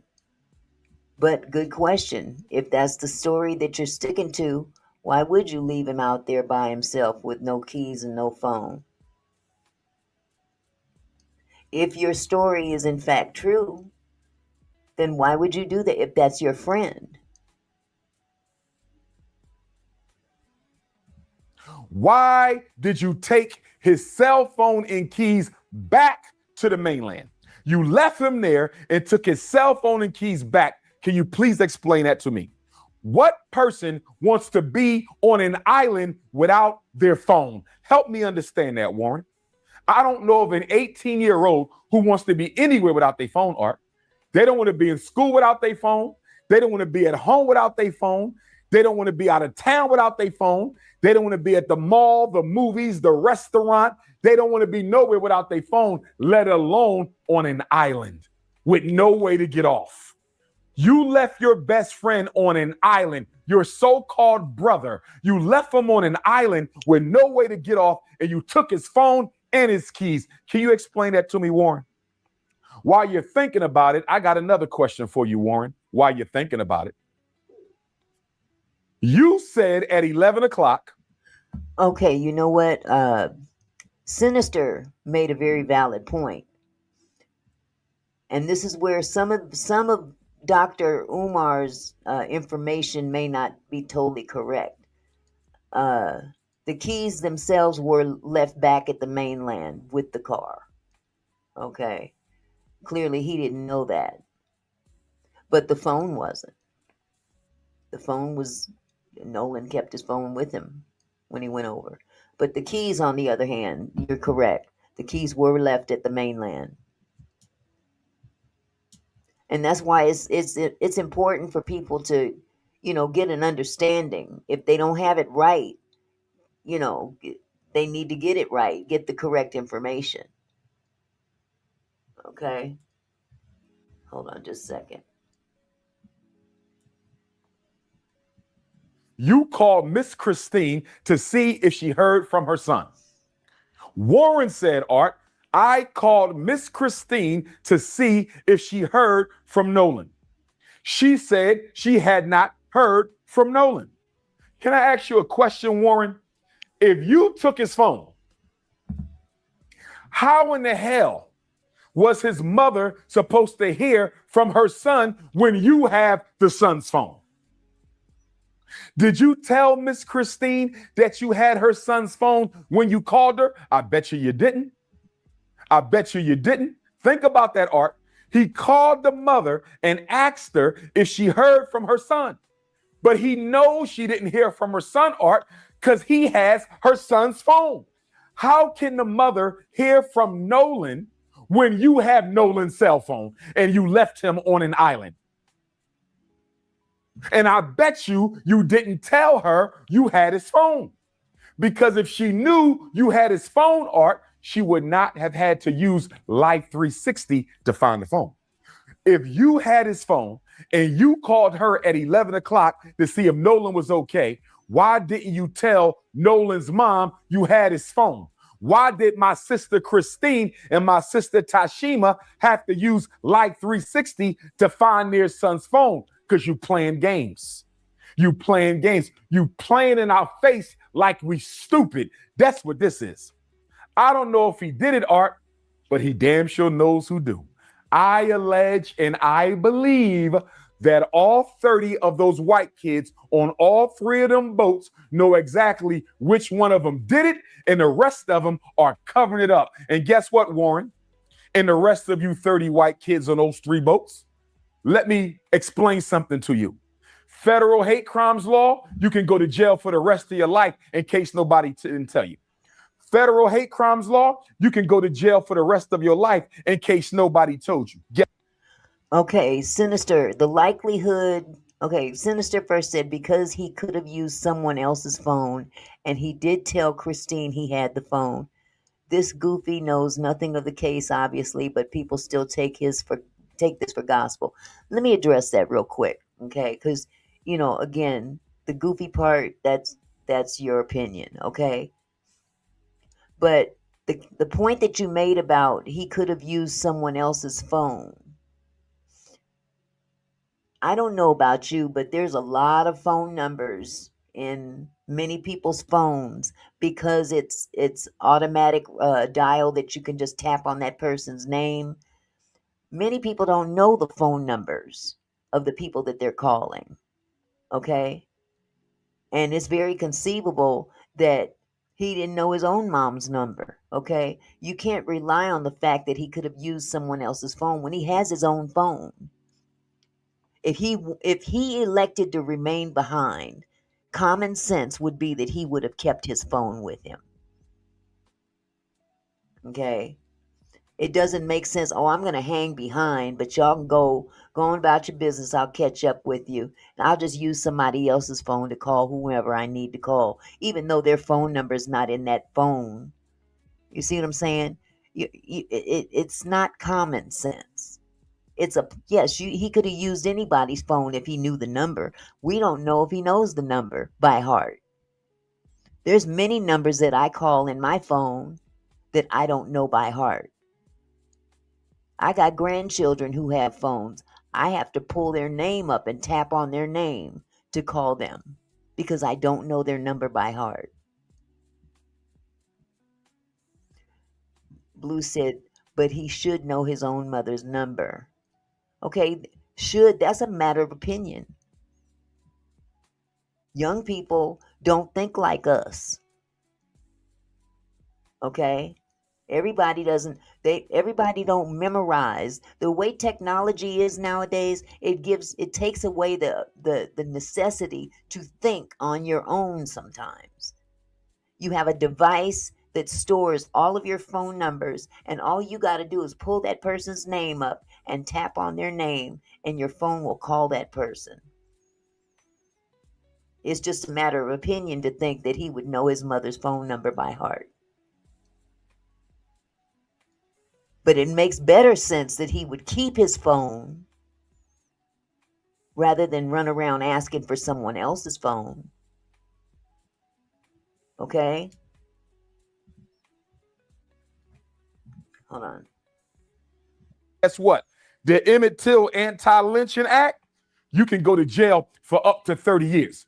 And if Nolan was unalived by more than one person, that constitutes a lynching.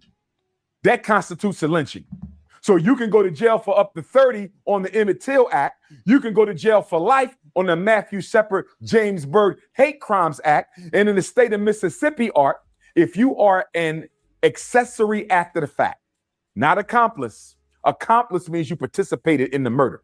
Accessory means you helped cover it up afterwards. If you are an accessory to the fact after the fact, Art. Okay, I missed your point. I thought you were saying that Nolan should know his mother's number by heart. I didn't take that statement to be something else. So, duly noted. You can go to jail for up to 20 years, Mississippi law. So they can go to jail for up to 20 years, Mississippi law. Accessory after the fact, you helped to cover up the crime. You can go to jail for 30 years on the Emmett Till Anti-Lynching Act because more than one of you probably participated in Nolan's unaliving. And under the Matthew Shepard James Byrd Federal Hate Crimes Act, Art, they can go to jail for life.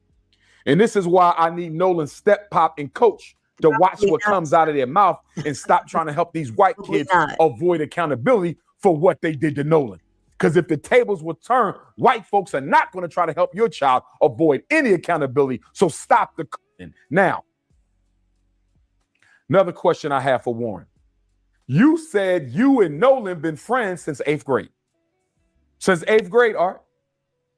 But Sister Christine says she don't know none of them kids really, Art. She don't know them white kids. So help me understand how you are Nolan's best friend, friends since 8th grade. You called him your brother. Y'all spent the night together July the 3rd, the morning before y'all went to White Devil's Horn Island, and his mother don't even know who you are. And you said out your own mouth that y'all never hung out at Nolan's house. So how are y'all best friends? I had best friends growing up, Art. My mother knew who they were. Who has a best friend that they mom don't know about? Help me understand that. A best friend and the mom don't know him, it sounds suspicious. Why didn't you tell Miss Christine you had her son's cell phone when you called and asked if she heard from him? Art, as far as I'm concerned, there's probable cause he had something to do with this. Art, I'm holding her son's cell phone. I left him on the island. I took his keys and phone. And I'm on the phone with the mom. I got his phone, but I'm calling his mother at 11 o'clock. Have you heard from your son? And I'm holding her son's cell phone, and I don't even tell her. Art, this ain't making no sense. Thank you, Valerie Moore. This ain't making no sense. And I want to know from Sheriff John Ledbetter, Art, Jackson County Sheriff, you don't have probable cause just off of that alone?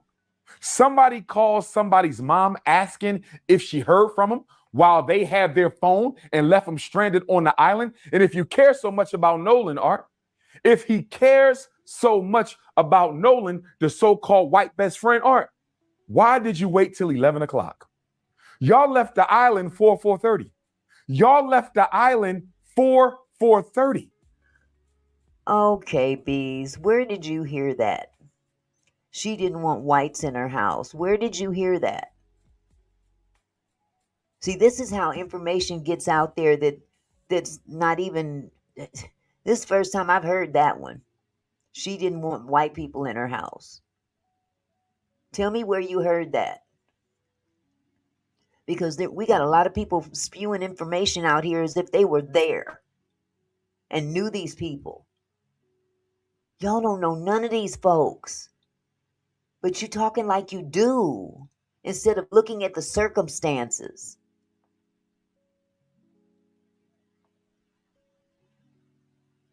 Good Lord.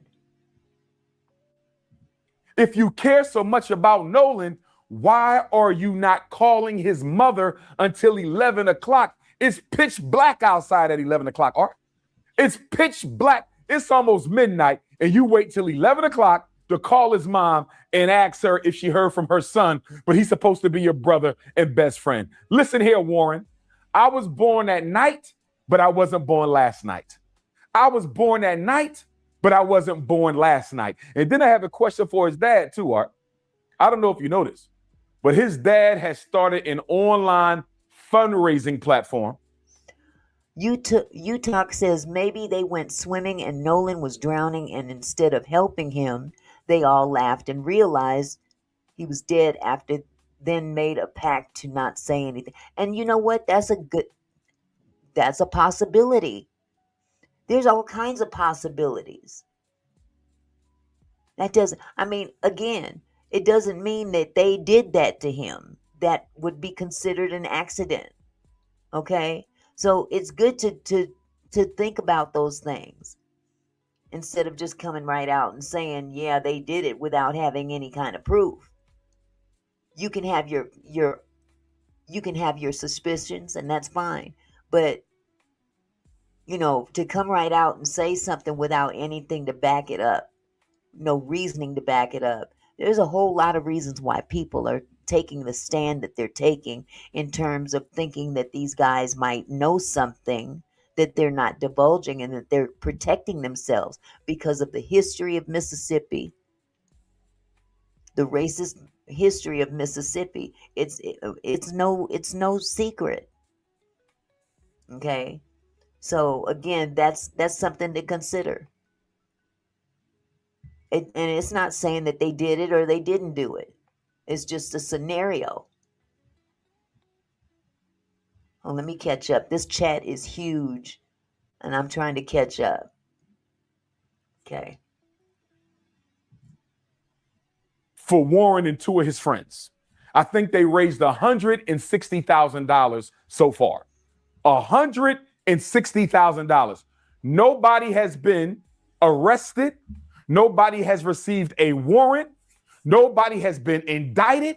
Nobody has been charged. Art, if you are innocent, why are you raising money online? You ain't been charged with a crime at all. The state of Mississippi is doing everything they can to make sure y'all don't get charged with anything. So why are you raising money online? Why did y'all cancel your social media? Okay, recovering liberal. Did you not know that Nolan was a swimmer? What made you think he couldn't swim? Or were you sent here to just say stupid shit? Come on, man. You got to come better than that. Come better than that. Come with something plausible. Everybody knows that Nolan could swim. Swimming has nothing to do with the fact that those tides are treacherous. But to say, if you get in the water and can't swim, it ain't my responsibility to save you. First of all, God forbid that ever happens to you. Think about that if it ever happens to you. That's a real selfish mindset. Why are y'all lawyering up? They hired Donald Trump's lawyer, Art. One of Donald Trump's lawyers is now the three of their lawyers. If you innocent, what you need Donald Trump's lawyer for? If you're innocent, what you raising $160,000 for? It sounds like y'all getting ready to defend yourselves. That's what it sounds like to me. It sounds like y'all think the truth is going to get out really, really soon, and y'all want to be prepared for it. Again, Art, I'm not saying he did it, but I definitely believe he knows who do. Now, we're going to get to this call. But before we get to this call, Art, I'm going to ask a question to Benjamin Crump. Attorney Benjamin Crump. I met him twice, Art. Okay, Pete, just to answer your question real quick, they gave the boat back to them. The boat is back into the possession of the owner. Let me skip forward. This chat is really going fast, y'all. Charge it to my head, not my heart. Trying to keep up.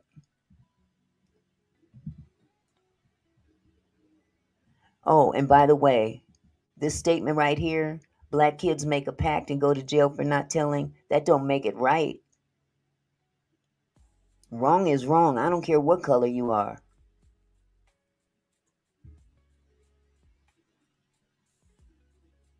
I met Benjamin Crump the day before I graduated with my doctorate at an Urban League conference in New Orleans.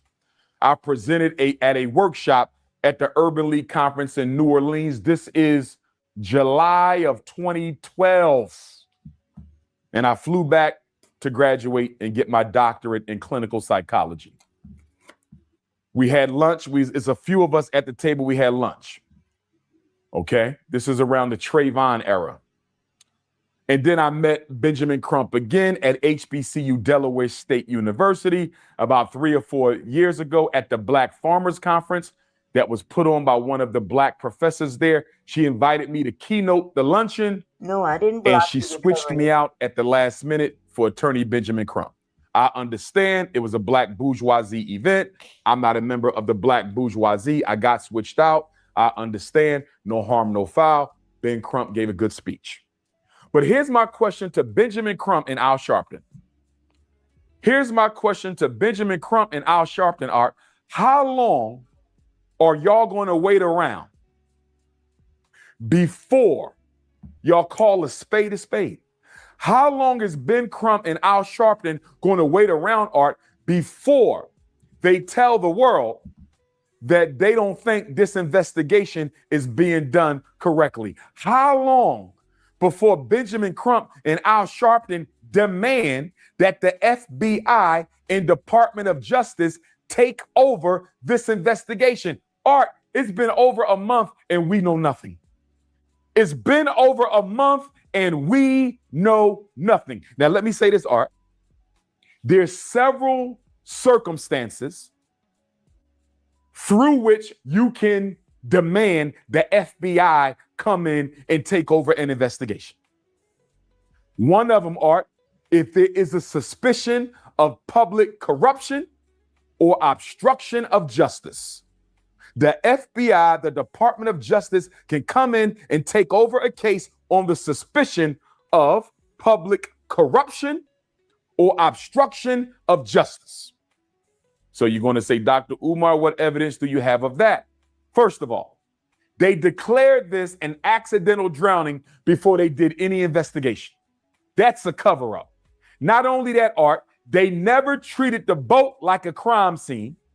They never took a look at the other two boats. We have no information at all on the other two boats.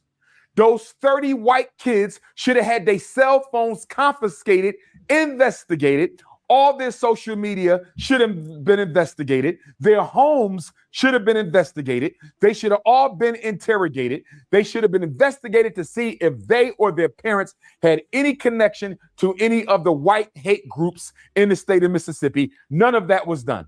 They gave the boat back to the owner, Art. They gave the boat back. The boat may have been a crime scene, and they gave it back. Now, according to the Cajun Navy, another question for Ben Crump, Art. According to the Cajun Navy, they offered Ben Crump to put dogs on the boat and let the dogs sniff it out to see if anybody had recently been deceased on that boat or if there had been any blood on that boat. And according to the representative from the Cajun Navy, Ben Crump told him don't do it. So I need Ben Crump, respectfully, I'm not accusing him of nothing, Art, but I need Ben Crump to explain to me why you didn't let them use the dogs to sniff out that boat. Why did you not let them sniff out that boat with them dogs? Did you have your own dogs to sniff out the boat? Because if you didn't, why didn't you let them sniff the boat out with the dogs? The dogs can tell, Art, if somebody had recently lost their life or if blood had been spilled. He said Ben Crump told him no.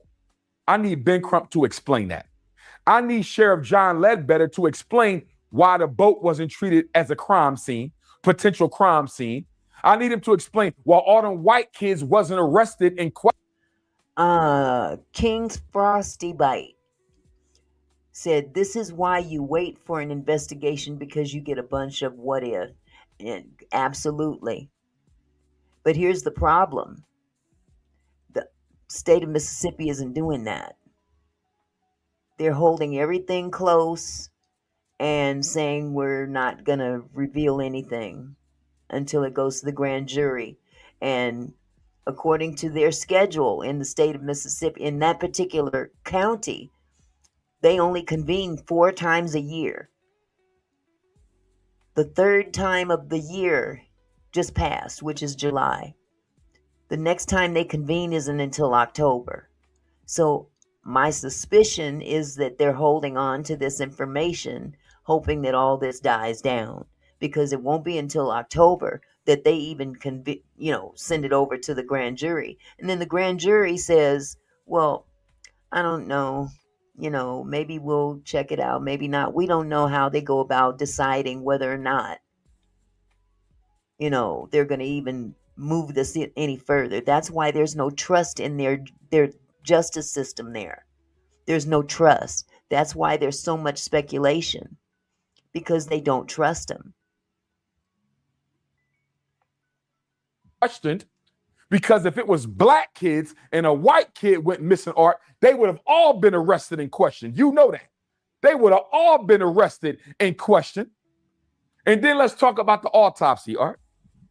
Let's talk about the autopsy. So the Mississippi State Medical Examiner, they do their autopsy July 7th, right? Absolutely. July 7th. Absolutely. And then Nolan's mother requested an independent autopsy, as she should have. They send Nolan's body to Washington, D.C. When the black medical examiner gets Nolan's corpse, Art, the throat tissue and the lung tissue is gone. How is he supposed to determine if Nolan died from being choked out Magby says, Auntie Mickey, if I'm not mistaken, the Cajun cadaver team said Crump never responded. And again, I don't understand. Yeah, I mean, if they offered that, maybe he should have took them up on it. But I'm relying on the fact that he's the expert, not me. But coming from a layman person, that I would think the same thing. If somebody's offering you the opportunity to bring their cadaver dogs up on the boat, then why not let them? It can do more good than harm, I would think. Or if Nolan died from drowning, if he don't have the throat tissue or the lung tissue, Art, how is he supposed to do his job? And y'all didn't send the throat tissue or the lung tissue. And nobody has explained yet whether or not the medical examiner in DC is ever going to get the throat tissue or the lung tissue. And I personally believe, Art, Nolan was deceased before he hit the water. I believe Nolan was deceased before he hit the water. And the reason they held on to the throat tissue and the reason they held on to the lung tissue is they didn't want nobody to know that Nolan was murdered before he hit that water. Just like Emmett Till was murdered before he hit that water.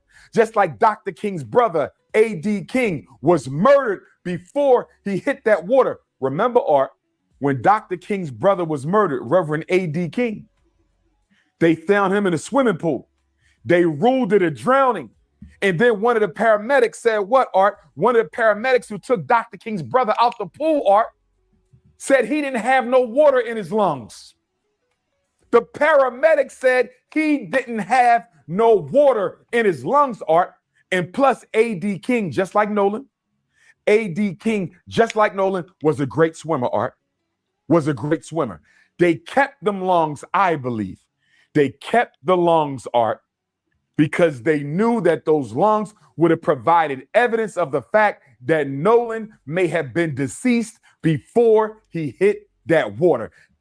Okay, Kimberly, yes, Crump's team didn't respond because it's not his property. I can't believe people are questioning this. And again, I understand what you're saying. I'm just saying from a layman's point of view, a lot of people don't realize that. So that's the conclusion that they would come up with. That why didn't they accept the cadaver dog to come up there? But he doesn't have the authority to release that, let them do that. Hold on just a second. They kept the throat because it may have shown some trauma that Nolan may have gotten choked out. And then you got the red substance around the back of the head that the DC medical examiner discussed. We don't know if Nolan got hit in the back of the head. We don't know if the blood simply drained to the back of the head. But here's the thing, Art. They say Nolan was found face down in the water. Nolan was found face down in the water, Art. Not only that, Nolan was transported face down to Washington, D.C. So guess what, Art? I have my doubts as to whether or not the red, which is probably blood in the back of the head, the subcutaneous red area, Art, I don't think that has anything to do with the blood draining to the back. You want to know why? Because he was found floating on his face and he was sent to Washington, D.C. on his face. So the blood couldn't have went backwards, Art. I believe Nolan got hit in the back of the head, and it was that hit that cost him his life. It was that hit that cost him his life. It was that hit that cost him his life. Now, with that being said, Art,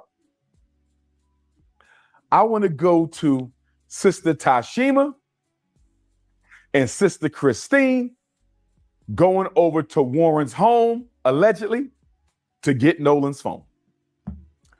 So Sister Christine reported Nolan missing around 12:22 p.m. on the 4th. Sometime after that, her and Sister Tashima, Javon's mom, used Life 360, Art, and they tracked the phone to Warren's home, I believe. King Frost said, if it's a drowning, what justice is there to be served? That's just it. If it's a simple drowning, we could have known this a long time ago if the original medical examiner hadn't held on to the information that would have proven that fact. That's where this is so weird. That's where it's so weird. If they said that it was an accidental drowning, then they've got the information to say that, yes, this is an accidental drowning. However, by them holding on to this, gives people the impression that it wasn't an accidental drowning, and that is why they're holding on to it, because that information would exonerate what the story is. Okay? Hold on, somebody says. Okay, Roman, please don't cuss in my chat, okay? Please. I'm going to ask you nicely. Do not cuss in my chat. Okay? Believe it was Warren's home. Don't hold me to that. I believe it was, no, I think it was one over the friend's home, lady friend's home. I think Warren said they were swimming at a lady friend's home. Whoever house it was one of them kids who was out there on White Devil Horns Island. So they tracked the phone to this house, Art. And Sister Tashima said when they opened up the door, the house was dark. You know what a house was dark, Art? They turned the lights off so they wouldn't recognize nobody's face. When they saw Nolan's mom is outside, this is what I believe happened. This is what I'm going to let. Nolan's mother and Javon's mother are outside. How did they know where we are? Turn the lights off because they are not going to leave until we open this door. King Frost told the truth. There wasn't red substance on the back of his head. It was under his skin. And 9 times out of 10, that's from the body laying on a slab. Dr. Umar is a clown. And this is where he's got his information incorrect. However, Nolan was actually found face down. He was found face down. So the blood could not have pooled in the back of his head if he's laying face down, if it was something like that. Now, I have another theory that may not have anything to do with being hit on the back of the head. Okay? But you guys can speculate whatever you want. You know, laying on a slab is not part of the story. He wasn't found laying on a slab. Hold on just a second. Turn the lights off, Art, so they could hide. They didn't know that Nolan had Life 360 on that phone. They didn't know that Nolan had Life 360. Now, Sister Tashima said, Art, it took them 15 minutes to bring the phone. Art, she said it took them 15 minutes. You know why? Because they was deleting his Snapchat accounts. That's why, Art. It took them 15 minutes to bring the phone because they were deleting Nolan's Snapchat account. And they also needed to make sure they had their story straight in case Sister. Who's calling somebody out of their names, Natasha? We ain't gonna have all that. Who's calling people out of their names in here? Please let me know. If you see something, say something, please. I'm not gonna tolerate people insulting other people for having a difference of opinion.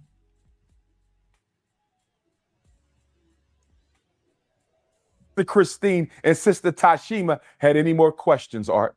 That's what was going on. But let me say this to Sister Christine and Sister Tashima. My beautiful African sisters, don't you ever again in your life go to a home at that time of night by yourself without no men. Brother Elmore should have been with y'all. You are in Mississippi. You don't know who would have been in that house.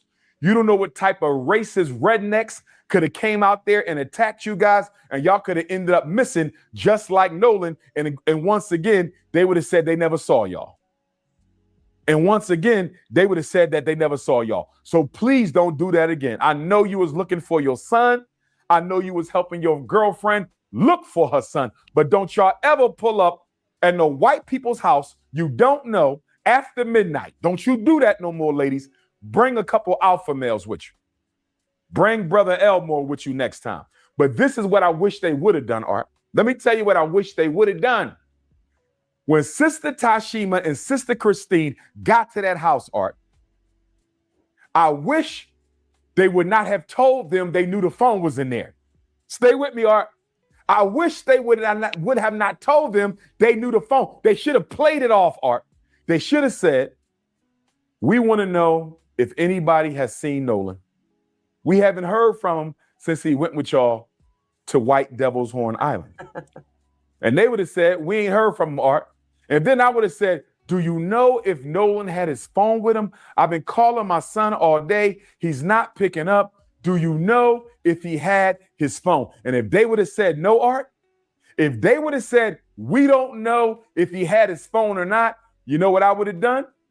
I would have called the police and I would have told the police, Art, my son is missing. He went to White Devil's Horn Island with these white kids in his house. They have his phone. They don't know I know they have his phone. And they just lied to my face and told me that they don't know where the phone is and the phone is right in there with them. I believe that they are suspects in my son's disappearance and I want them all arrested. That's what I wish they would have done, Art. I wish they didn't tell them they knew the phone was in there. I wish they would have act like they didn't know if the phone was in there and just asked them if they saw the phone. And once those white kids lied, I would have called the police because they never thought anybody was coming for Nolan's phone and keys. They never thought anyone was coming for Nolan's phone and keys because they didn't know Sister Christine had Life 360 on that phone, Art. They did not know that. And I think it is so disrespectful, Art, so racist and so bigoted that white people are filing false reports on Sister Christine's nursing license, Art. She now got to go before the nursing board in Mississippi, Art. Nolan's mother, still grieving the death of her son, she got to go and defend her credentials because white folks are mad that she's demanding justice for her son. This sounds just like Mamie Till Mobley, Emmett Till's mother. They did the same thing to Emmett Till, Art. King says, so they forced a 6'2" kid and drowned him with no bruising or marks on his body. Okay, now I've heard it all. I don't believe that. I personally don't believe he drowned, to be honest with you, but that's my opinion. I don't believe he drowned. But, you know, when you withhold information that could prove the case, it's clear that it's either one, he didn't drown and they don't want us to know, or two, that he drowned and they don't want us to know. It's like the autopsy can prove that. But there's something else that the autopsy can prove. It can also prove that he was choked out. And maybe that's what they don't want out there.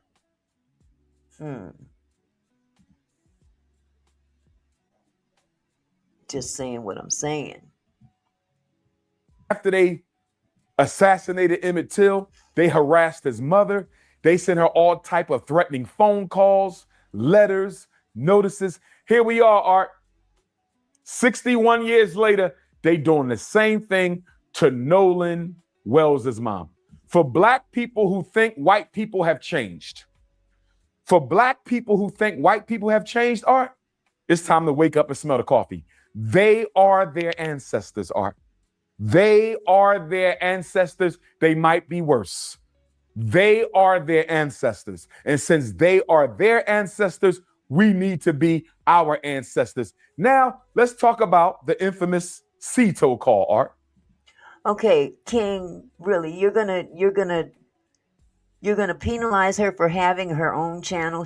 This channel she had it long before Nolan died. Was she supposed to just lay down? He says no one's mom is grieving so hard that she made her own channel while putting on makeup the whole time and hasn't shed one tear.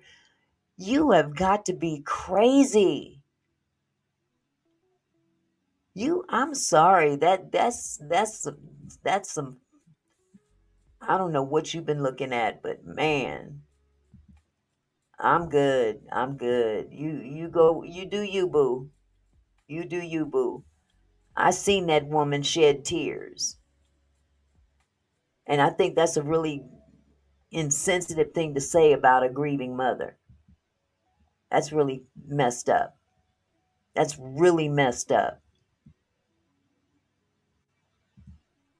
So again, Javon sees Nolan at 3:40.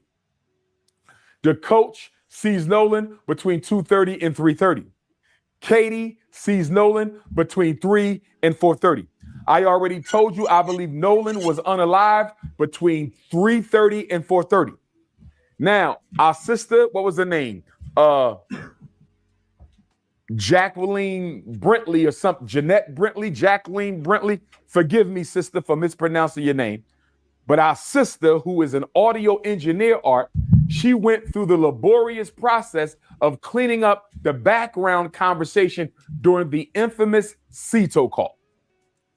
She cleaned up the background audio during the infamous CETO call, Art. And during the infamous CETO call, Art, according to her cleanup, it sounds like they were trying to clean up an unaliving of Nolan Wells. You hear people saying things like, is he still alive? Did you unalive him? Is he okay? People are shocked, asking questions. Is he? Tell me, when did she make the channel? King, when did she make the channel? As if that means a damn thing. What does that have anything to do with the loss of her son? Because she made a channel and she got online. You don't even know when she made the channel, number one. Number two, just because she's putting makeup on her channel, she's talking and still grieving. How dare you? How dare you? Boy, you going in hard on the paint for them folks, aren't you? My goodness. And gonna stand 10 toes down. Wow. Okay. You do you, boo. Tell me, how do you think she's supposed to grieve? Huh? How's she supposed to grieve? She's supposed to sit down on the porch and look down and not acknowledge anyone's presence or eat or drink anything, or just what? She's supposed to drool at the mouth? Come on now. Have you ever lost anybody in your life? Answer me that. Riddle me this, riddle me that. Have you ever lost a loved one? I'm going to assume that you have. And if you did you stop what you did on a daily basis? Did you stop going to work? Did you stop paying your bills? Did you stop washing your ass? Did you stop everything? Come on now. Be realistic. Still breathing. If that tape gets corroborated, all the white young folks on those 3 boats need to go to jail, Art. They need to be charged, all of them. Whether you committed the crime, whether you was an accomplice to the crime, whether you was an accessory to the crime. Whether you committed the crime, first-degree murder, whether you was an accomplice to the crime, you helped them carry it out, whether you was an accessory to the crime, you helped them plan it, or you helped them cover it. You still haven't answered my question as to when she made her channel. You just spewing out bullshit without anything to back it up. Give me the date that she made her channel, the reason she made her channel. You know why you can't tell me? Because you don't know that woman. You don't know her from Adam. But I tell you what would you do if that was your son. I would hope you wouldn't review makeup, buddy. You really teetering on the edge right now. You really teetering on the edge. You so concerned about what she did online on a channel. You're more concerned about that than what happened to her son.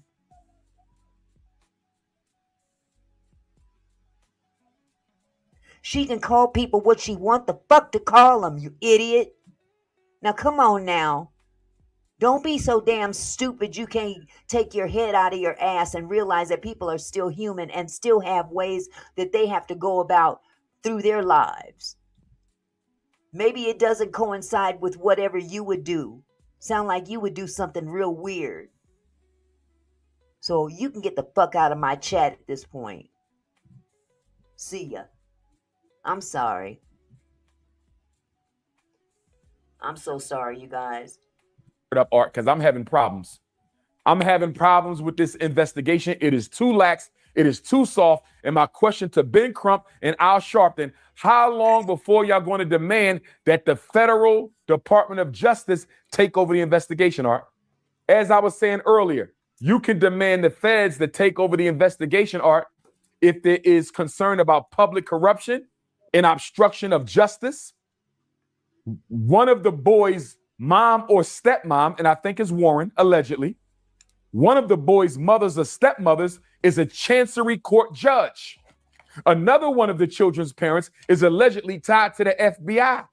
So, Art, if their parents are tied up in the Mississippi state power structure, if these children's parents are tied up in the Mississippi state power structure, you know damn well Mississippi is not trying to find any of those kids guilty of anything. You know that. Mississippi does not have a history of helping black people find justice against white people. That is not the history of Mississippi. It ain't the history of Arkansas. It ain't the history of Texas. It ain't the history of Louisiana. It ain't the history of South Carolina, Georgia, Florida, or none of those states. So why isn't Ben Crump and Al Sharpton calling for a federal investigation? That's number one. Number two, Art, guess what? Horns Island is federal land. Horns Island is federal land, Art. If Horns Island is federal land, Art, why are we not demanding that the feds do the investigation and not Sheriff Ledbetter? The island is federal land, Art. It's federal land. Why aren't the feds carrying out the investigation? That's the second reason they should be involved. The third reason they should be involved, Art, is there's a strong likelihood that this was a federal hate crime and a lynching. Very strong likelihood that this was Nolan Wells' death is very likely to have been a federal hate crime, and it is very likely to have been a federal lynching, meaning more than one person participated in the racially motivated crime. So I just gave you three reasons why the feds should be investigating this case and not the sheriff's office. Why is Ben Crump and Al Sharpton dragging their feet? Benjamin Crump, you need to have a street march. You need to bring all of the black militia groups to Mississippi, and we need to march on Mississippi. Your approach to this investigation is too humble. It is too docile. It is too meek. It is too soft. You are dealing with Mississippi, and you have not activated any street protests. Dion said no polygraph test, and all them got lawyers right away. No tears for their so-called friend. Didn't go to his funeral, caught in lies, etc. And you know what? I thought it was very telling when Tatum, I'm not going to call him out of his name tonight, when Tatum was interviewed by Nancy Grace, and she questioned him about the lie detector test or the polygraph test. And at first he said that they took a polygraph test, but then had to backpedal because they hadn't. He said that they took an equivalent to a polygraph test. See, he was sent in there to windmill. Okay, let's just be real about it. He was sent in there with a dark face, and I'm sure that they regret it now, because you notice that you don't see him out there running his mouth as much anymore. He was connected to Turning Point. That's the connection between the families and him. So they got the brother that would be willing to do all of the talking points that are usually something that you hear from white supremacists. He comes out there and talks that white supremacist slang and whatnot. And of course, this is what this is what they wanted. They used him to be the monkey, going in there and turn flips for us. But now they don't need him no more. He did his job.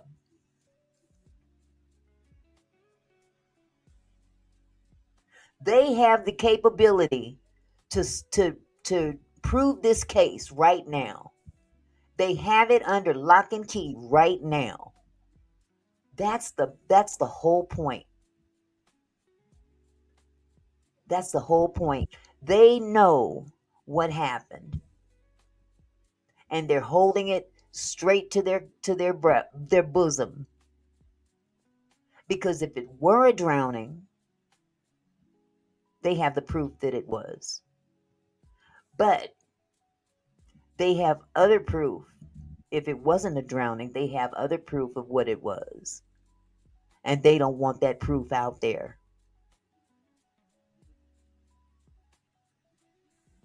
And that's point blank, period.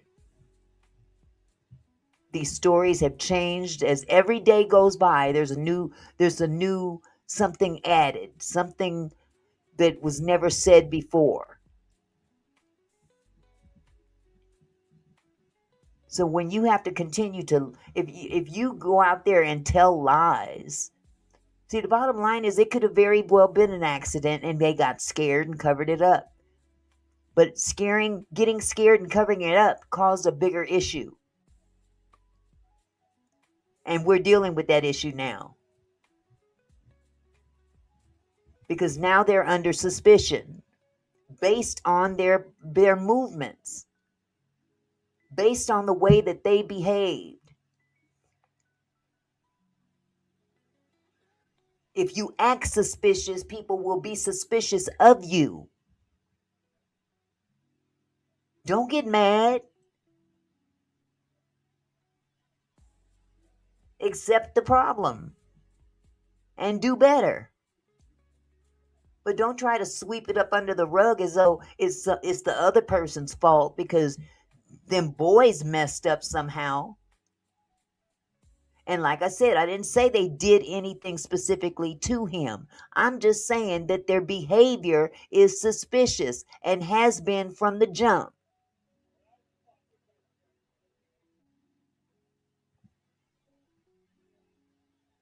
Don't get mad at those that can call you on it. My thing is this. The whole thing started with a phone.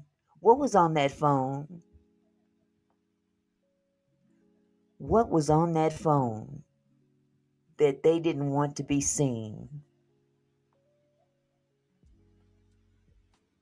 What was on that phone that they didn't want out there? Because don't forget, Horn Island is an exclusive island that's mainly theirs. And when I say theirs, I mean the elite that occupy that area. That's their property, even though it's federal land. But they consider it to be theirs. This is where we come to hang out and do what we want to do, not under the sight of the police. See, we don't have to answer to nobody because we got such fat pockets. We can pay this person, pay that person.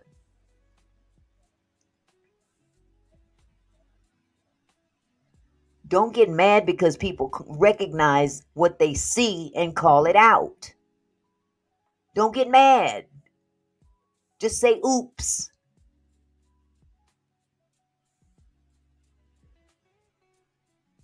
if you act a certain way and people see it, dadgummit, don't get mad when they tell you they see it. Sister Christine and Brother Nolan are not going to get justice, Art. Sister Christine and Brother Nolan Wells are not going to get justice, Art, if Benjamin Crump doesn't activate a street activism campaign. It is time for Ben Crump and Al Sharpton to activate a street activism campaign. And let me say this, Art. Al Sharpton is about to have another march on Washington. For what? For what?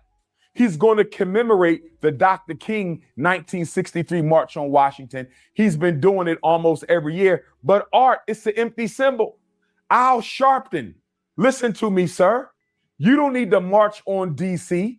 We don't need another empty, meaningless Democratic Party-sponsored march in Washington, D.C. We need you to switch that march, Art. Al Sharpton, if he cares about justice for Black Mississippi, if Al Sharpton cares about justice for Black Mississippi, Art, he will switch the march from D.C. to Mississippi. Al Sharpton needs to switch the march from Washington, D.C. to Mississippi. And it should be 4 days, Art. It should be 4 days, Art. We should march in Senatobia, Mississippi one day for Baby Cohen, who was shot and murdered by the police in the Walmart parking lot. We got to march for Baby Cohen, who was shot by the police in Senatobia. We have to march in Cleveland, Mississippi for our brother Trey Reed, who was unalived September 15th, 2025, hanging from a tree on Delta State University campus in Cleveland, Mississippi, September 15th, 2025. So we need to march in Cleveland, Mississippi. We need to march in Senatobia, Mississippi. We need to march in Jackson, Mississippi, because what just happened in Jackson on Monday, Art? A Black woman, 28, 29 years old, Tasia Fortune, was found hanging from a tree.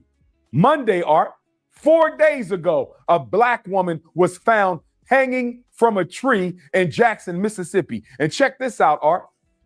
They said her corpse, her body, had been hanging from the tree for 3 to 4 days, Art. 3 to 4 days, her body was hanging. It gets worse, Art.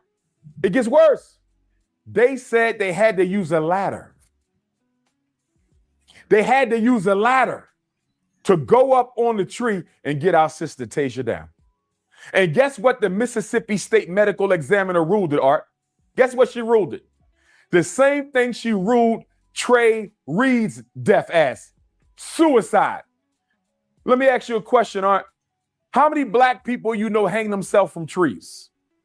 I don't know no Black person who have ever taken their life by hanging themselves from a tree. In fact, it's almost impossible to hang yourself from a tree. In fact, Black people have been hung from trees by white people for over 200 years. So you mean to tell me the very method that has been used to take our lives at the hands of white people, we are now taking the method ourselves, Art. We are now taking the method ourselves, Art, and we're going to hang ourselves with a noose the same way white people used to hang our ancestors. Who does that make sense to?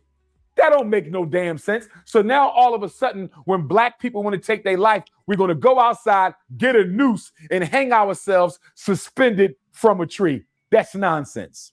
And the Mississippi State Medical Examiner, Art, every time a Black person is found hanging in Mississippi, she wants to rule it a suicide. You know why, Art? If you rule it a suicide, you don't have to investigate. Mm-hmm. If you rule it a suicide, you can close the case and you don't have to investigate. So Ben Crump and Al Sharpton need to turn up the heat under Sheriff Ledbetter's office. They need to turn up the heat under District Attorney Mulrath's office because they are dragging their feet. They are not taking this investigation seriously. It is too quiet. We don't know anything. Sister Christine don't know anything after 30 days, and Ben Crump and Al Sharpton need to go to the streets.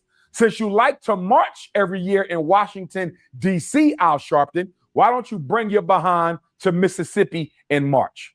We need to march in Senatobia. We need to march in Cleveland, Mississippi.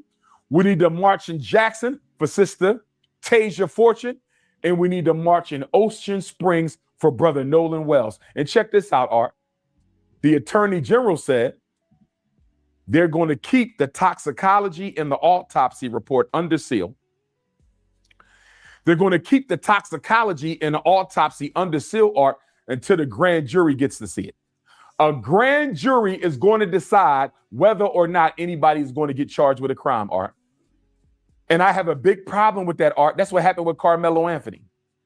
That's what happened with Carmelo Anthony. A grand jury proceeding is a relatively secret process, Art. You don't even know who's on the grand jury, Art. You don't even know who's a group of secret white people. A group of secret white people are going to decide if any of those 30 white kids on those 3 boats should be charged with a crime in the death of Nolan Wells. And we won't even know who they are, and we won't even know how they came to their decision, Art.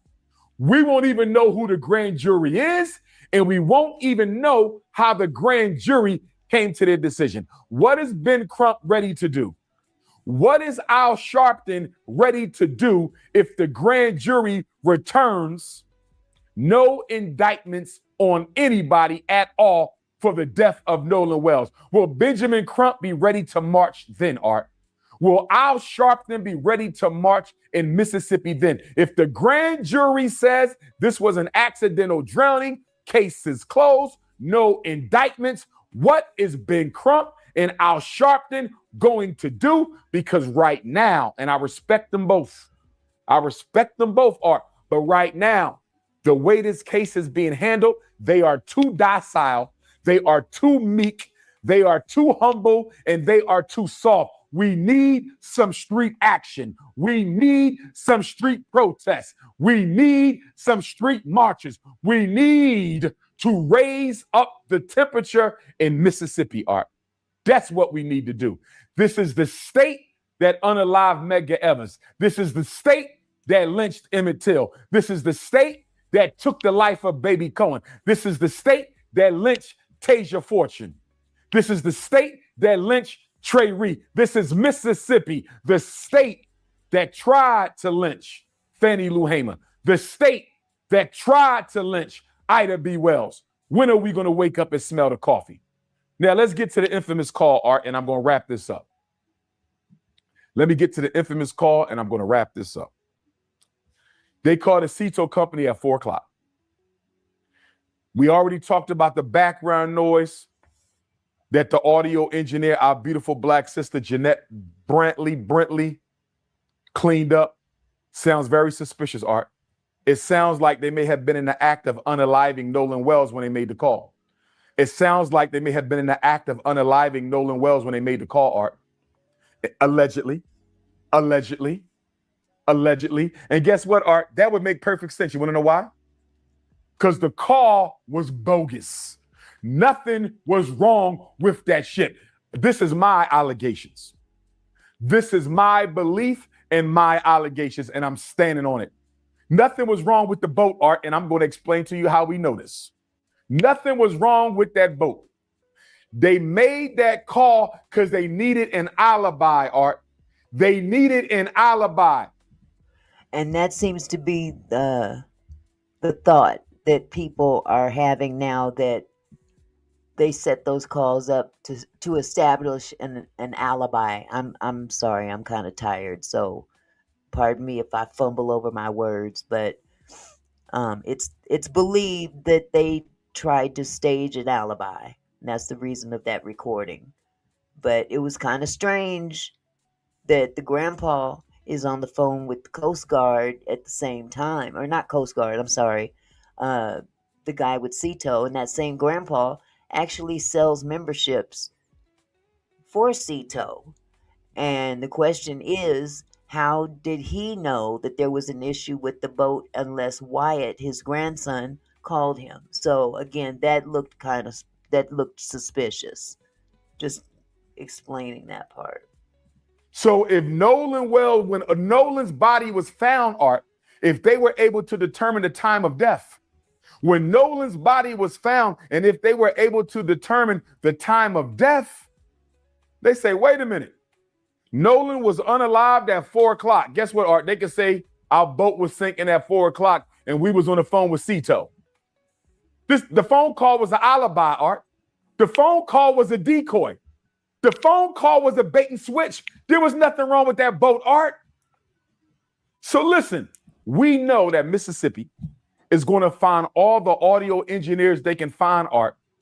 We know that Mississippi is going to find all the audio engineers that they can find, Art, to try to say that the background noise cannot be corroborated or verified. You know they're going to say that. They're going to say we can't use the background noise. It's too much going on. We don't care what Sister Jeanette Brantley had to say. We don't care what y'all conspiracy theorists got to say. We had our own FBI audio engineers listen to it, and they can't make out the conversation. I believe it says what Sister Jeanette Brantley says it says. I believe it, Art. It makes perfect sense.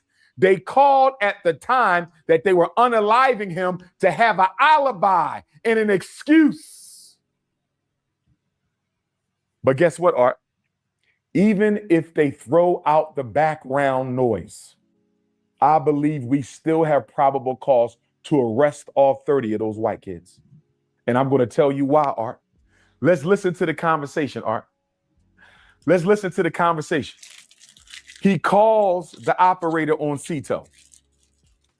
The operator says, how can I help you? And I'm paraphrasing. He says, our boat is sinking and we need a tow. She says, how much water are you in? He says, we're in 17 feet of water. No. We in 31 feet of water. Art, there's a big difference between 17 and 31. There's a big difference between 17 and 31.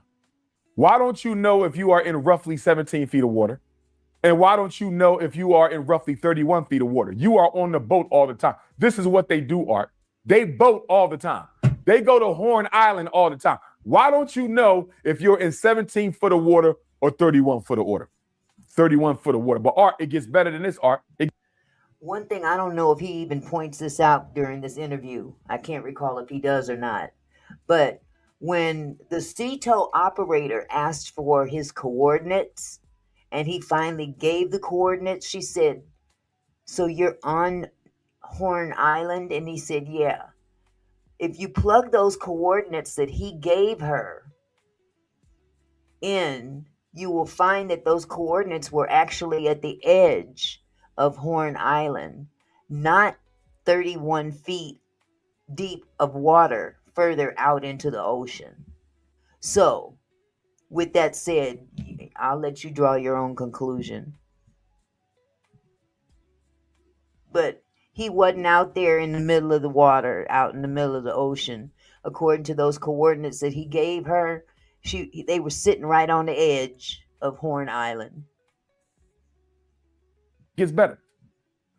The Cito operator, Art, says, do you want me to call the Coast Guard? Do you want me to call the Coast Guard? Guess what he said? We don't need the Coast Guard. Art, if your boat is sinking, do you care who comes to rescue you? If your boat is sinking, if I'm sinking in 31 feet of water, you could call the Coast Guard, you could call the aliens, you could call the Snow Bunny boat, you could call whoever you want to call if my boat is sinking. He told the operator, we don't need the Coast Guard. Who does that, Art? Who says we don't need the Coast Guard if we sinking? So she says, okay. She says, how many adults are on the boat? Pay attention to this, Art. We caught him in another lie. Listen to this. She says, how many adults are on the boat? He said, quote, there are no adults on the boat. He lied, Art. Second lie. First lie, he said, Nolan said, I'm staying behind to hang out with Katie. Y'all can leave me. Katie said Nolan told her, I'm headed back to the boat because my friend's about to leave. That was lie number one. That was lie number one. You lied and said Nolan said he was going to stay behind with Katie. That was a lie. Lie number two, the Cito operator asked you, how many adults are on the boat? He said there are no adults on the boat, Art. Why did he lie? Why did he lie? She said, how many people on the boat? He said, everybody on the boat is under 21. Art, she said, that was not my question. Peterc, Peterc, I guess is how you pronounce. I hope I pronounce it right. He said, pretend oppression must be exhausting.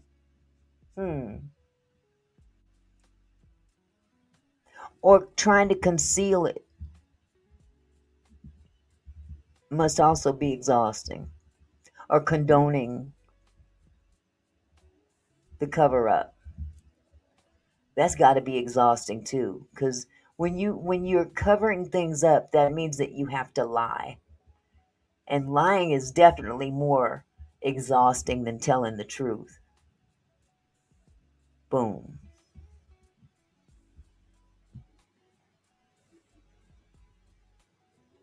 Hold on. Art, she begged him to tell her how many people are on the boat. She said, that's not my question. How many people are on the boat? She said, is anybody breathing on the boat? He said, a lot of people breathing on the boat. She said, is there anybody living on the boat? He said, yes, people are alive on the boat. Art, I would like to investigate her. She didn't do no crime. I want to know what made that operator say, is anybody breathing on the boat? What made her say, is anybody alive on the boat, Art? What did she hear in the background? What did that operator hear in the background to make her ask him, is anybody breathing on the boat? That don't sound like a regular question. And then she said, is anybody living on the boat? It's almost like she could feel something was going on. I would love to know if those were standard questions, Art. I would love to know if those were standard questions or if she had a hunch that something fishy was going on. Now check this out, Art. She asked him a third or fourth time. He would not answer the question, Art. He would not answer the question. How many people are on the boat? Guess what he said, Art? Like 7. Like 7. Art, the boat only holds 8. They went out there that morning with 8. 7 Caucasians and Nolan. 7 Caucasians and Nolan. Art, they left with 7, right? When she said how many people on the boat, Art, why did he say like 7? Why didn't he say 7? Okay, I have a question for those of you who might be familiar with boating and the laws that pertain to boating and stuff like that. When you take a boat out, I'm just asking for my own understanding. When you take a boat out and you've got passengers on your boat, and you have to account for those people, correct? Going and coming, correct? So if you left with 7, don't you have to account for those 7 people to come back? Is that correct or not? I'm just asking. If you could leave the answer in the chat, I'd appreciate it. It's only 7 people. Why couldn't he say 7? Why did he say like 7? You know why he said like 7, Art? Because he didn't know if Nolan was still alive or not. He didn't know if Nolan was still alive or not. So let me say like 7 in case he survives. Thank you. Thank you. Because Art, if you call me up and say, Dr. Umar, how many people at the basketball game? I can't count them all, Art. I'm going to say like 100. It's like 100.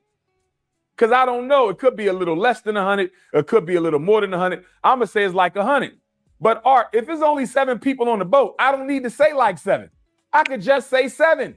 He didn't want to give her a direct answer. Why didn't he want to give her a direct answer, Art? Because he knows it should have been 8 people on that boat.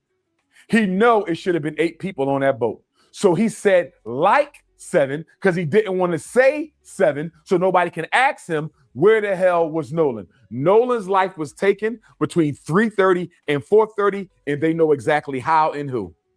They know exactly how and who, Art. And they took the phone and the keys to get rid of any evidence. They took the phone and the keys to get rid of any evidence. And if Sister Christine and Sister Tashima didn't go to that girl's house to get that phone, they would have discarded it, Art. They were going to discard the keys in the phone and act like they never even had them either. Now, I'm going to give you this one piece, Art, and I'm going to leave it alone. I'm going to give you this one piece, Art, and I'm going to leave it alone. As I said, I'm very disappointed in the fact that Sheriff Ledbetter and District Attorney Morath are not investigating all 30 of those children. I'm disappointed that all 3 boats were not treated like a crime scene. Now, my primary theory, they unalived him on the boat, threw him over to make it look like a drowning. They unalived him on the boat or on land before they took off, threw him in the water to make it look like a drowning. But I'm going to say this to you, Art. I have another theory as well. I got 2 theories. That's my first theory. Let me give you my second theory, and we're done on this. There's a strong chance, Art, that after they unalived Nolan, they held on to the body overnight and dumped it the next day, Art. Or they took the body to one of the other islands around Horn Island and dumped the body. And let me tell you why I believe this, Art. Let's go back to Emmett Till. Let's go to Emmett Till, Art. Emmett. Okay, now this is what got me. This is what really got me. We've all heard the story about Emmett Till, okay? And if this don't move you, I don't know what will.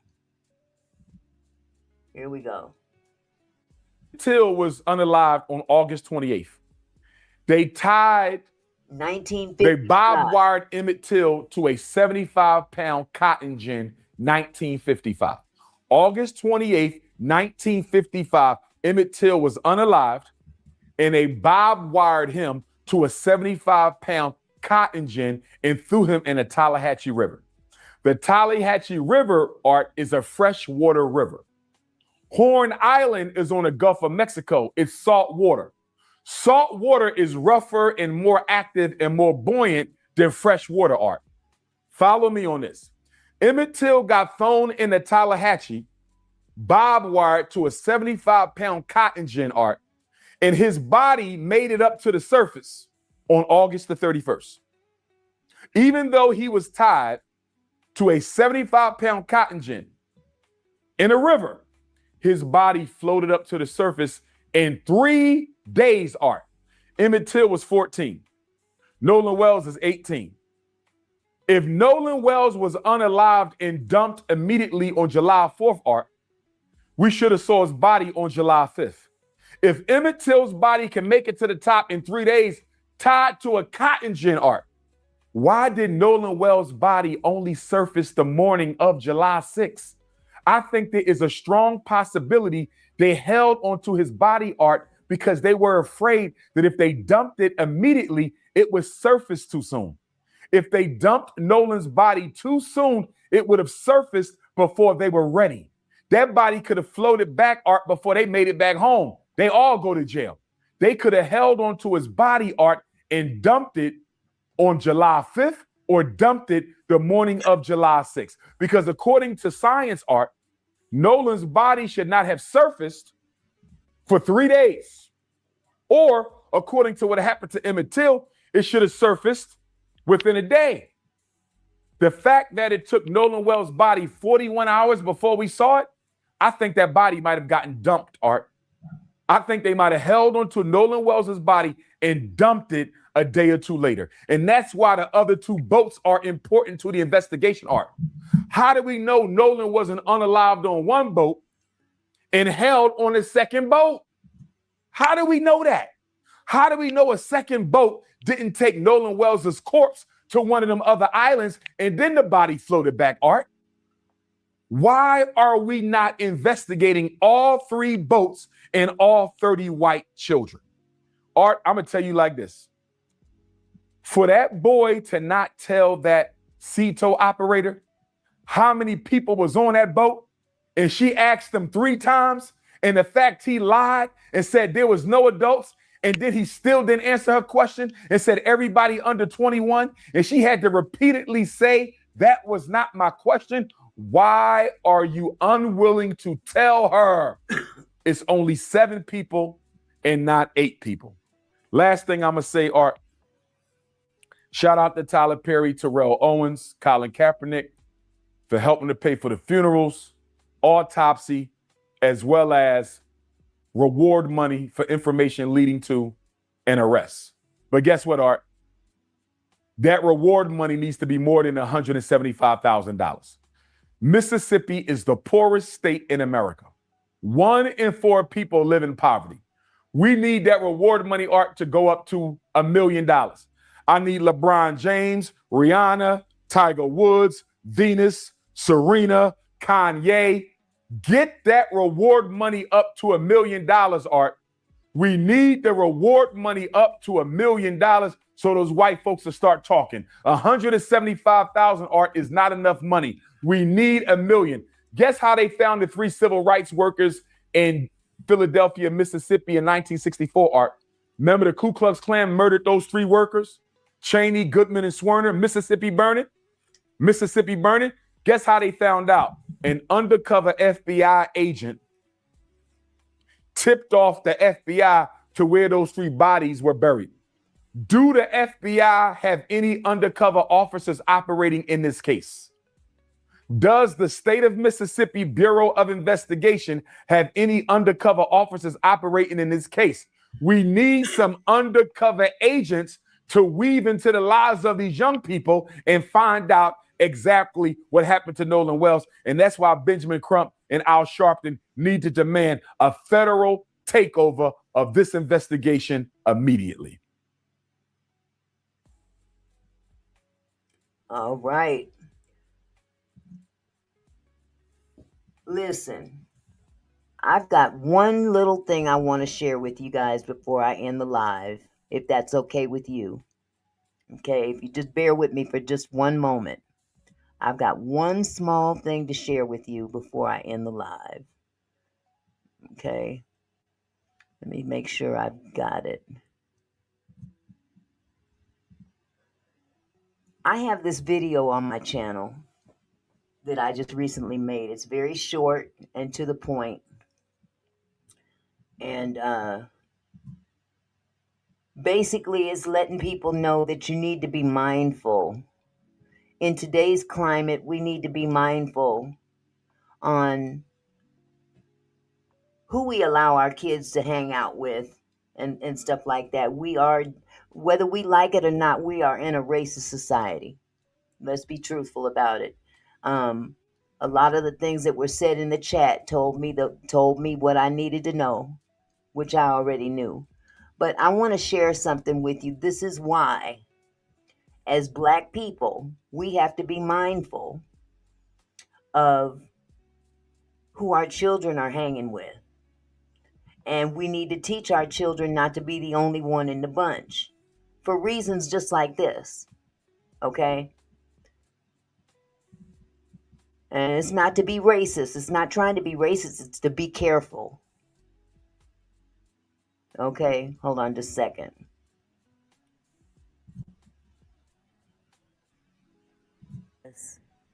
For telling our kids, don't be the only one in the bunch.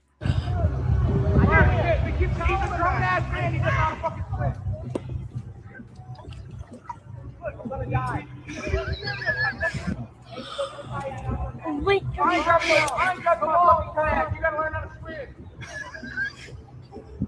Fucking whoa. So you can swim down, Revy, you fucking retard. I think I can stay here. Bro, how am I gonna get you back home? You don't. Okay, for those of you who don't know what I'm playing right here, this is a video of a young Black dude that is on the side of the river with a child's life jacket on that were given to him by his friends on the other side of the river. 2 white friends, I might add. And he can't swim. And they're trying to coax him out into the water. And he's saying, no, I can't swim. I'll die. I can't swim. And they're, of course, this is funny to them. This is funny to them. This is not a funny, laughing matter. But this was all fun and games to them. I want you to watch this video very closely. Because there are good people out there. Mama Marquise is gonna be worried? Yeah, your mom. My mom's name. My dad. Your mom is always worried about you. I think that's why. Look at that. We know. We can tell just by looking at you. Out here ridiculing him. Bro, we get you can't swim. Bro, just go get a kayak. I'm a fucking life jacket on, Marquise. I'll just wait. Bro, you have a life jacket. No, I'm black. It doesn't matter. It's not gonna save me. Bro, yes it does. Bro, I'll just find a way. Hey. They're out here making chimp noises. Bro, you have a life jacket. I'm gonna die. Standing right Hold now. on. You have to go. I'm just You trying to did get that over to get there. over there. We taught him how to swim. Oh, so I can just like hold on to the back. And here if you want. Yeah, I might drown. You won't drown. You won't drown. You're not gonna drown. There you go. Thank you. What's your name? Huh? What's your Oh, name? my name is Marquise. But everybody calls me LeVar because I go to the Danella. Are you okay? Are you okay? Are you okay? Yeah. Okay. I was okay getting over here. And they think I'm about to swim back. I can't even swim. Good job right now. Talk around holding this. And it's my first time here. It's your First time? Well, welcome. Yeah. How'd you get over here? Yeah, what They made me happened? take that way over there, and they had 2 life jackets on. I'm never coming back with y'all. Yo, we told you if you're coming, we had a life jacket. A life makes you jacket. float. This ain't even for a big kid. This for a little kid. Oh my God. You're welcome. Thank God for that family. Yeah, I'm never coming back with y'all.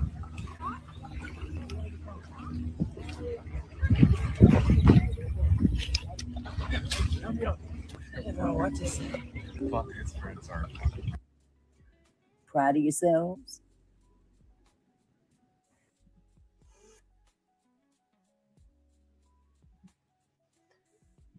Lord have mercy. Well, I'm going to end the show on that note because I needed to make a point. Because people have a tendency to look within. They don't look within themselves. They look at others as being the wrong one. But in this particular case, who was the wrong one? So I implore every black parent out there, or even better, let me go so far as to say every non-white parent out there, teach your kids. See, this is something that unfortunately, Nolan didn't learn this. His parents didn't teach him this. For whatever reason, maybe they didn't think that it was necessary. Teach your children to be aware of their surroundings and don't be the only one in the bunch. Bold and Beautiful said, it's not just white friends, though. We can teach discernment in children. Absolutely. But I'm saying in the racial climate that we're dealing with right now, we have to teach these kids the basics. We got to teach the basics. Don't let your kids out there as the only one in a group different from themselves. Because we don't know how people conduct themselves when they're not in our presence. And this isn't being racist, this is being cautious and caring about your children. It's not a hate issue. It's a be careful issue. It's a survival issue.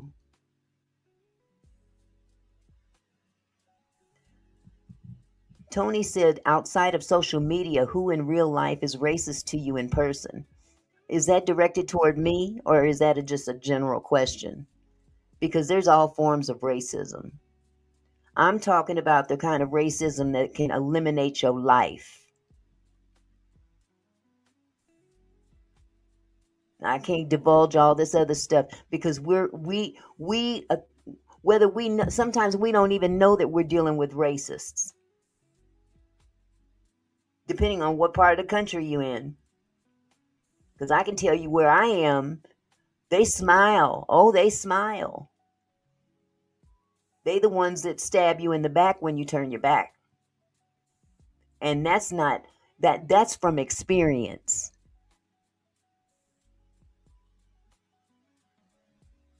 Yes, Natasha, I sure did.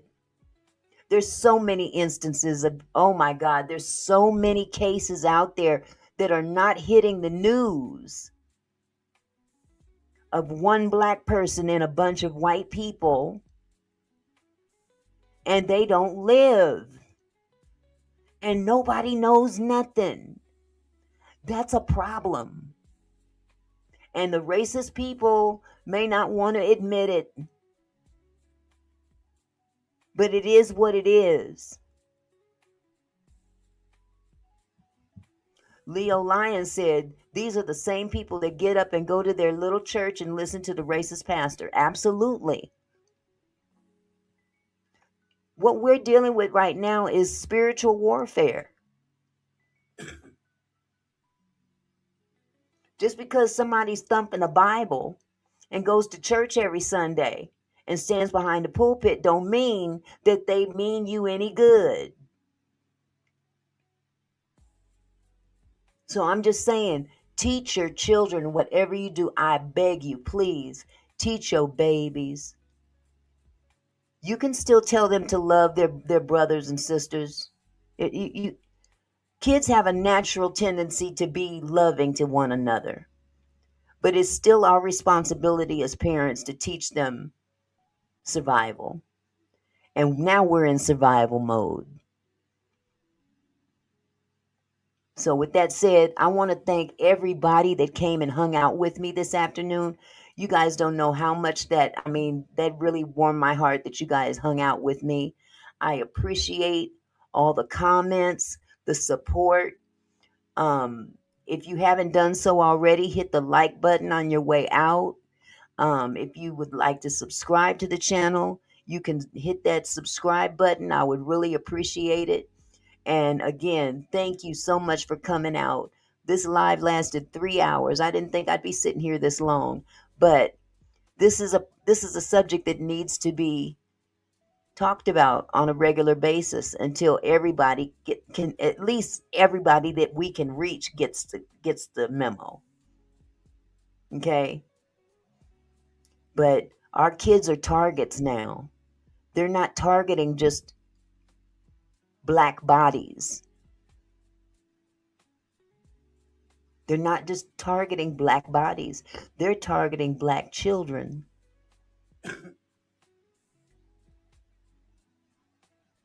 I guess they figure maybe if they cut it off at the root. I don't know what the reasoning is, but we as parents, grandparents, we have got to protect ours. We got to protect ours because they sure enough protect theirs, don't they? But you don't harm people in the process. We're not out to harm nobody. Folks want to throw that black on black crime on us all the time. Yeah, well, there's white on white crime too. And your point? But the bottom line is this. When you got people that hate you because of the color of your skin, you've got to protect yourself. So with that said, I'm going to go peace out, y'all. Have a wonderful evening. Again, hit the like button on your way out. Subscribe to the channel if you'd like to. And thank you so much. Love y'all. Love one another.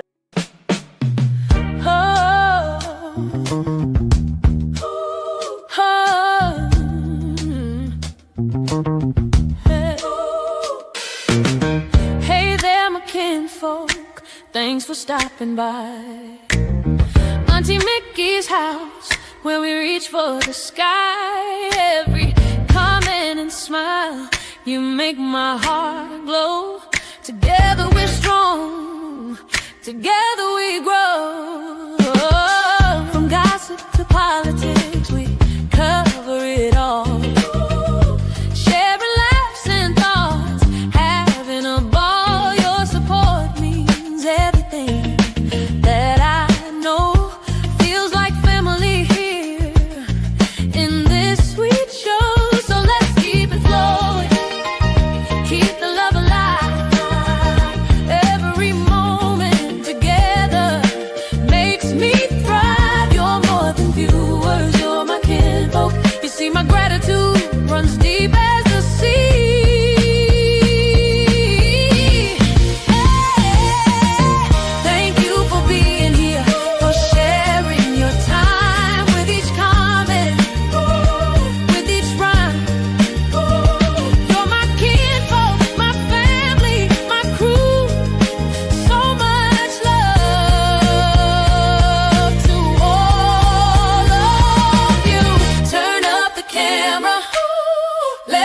make it bright. Your support lifts me up, takes flight.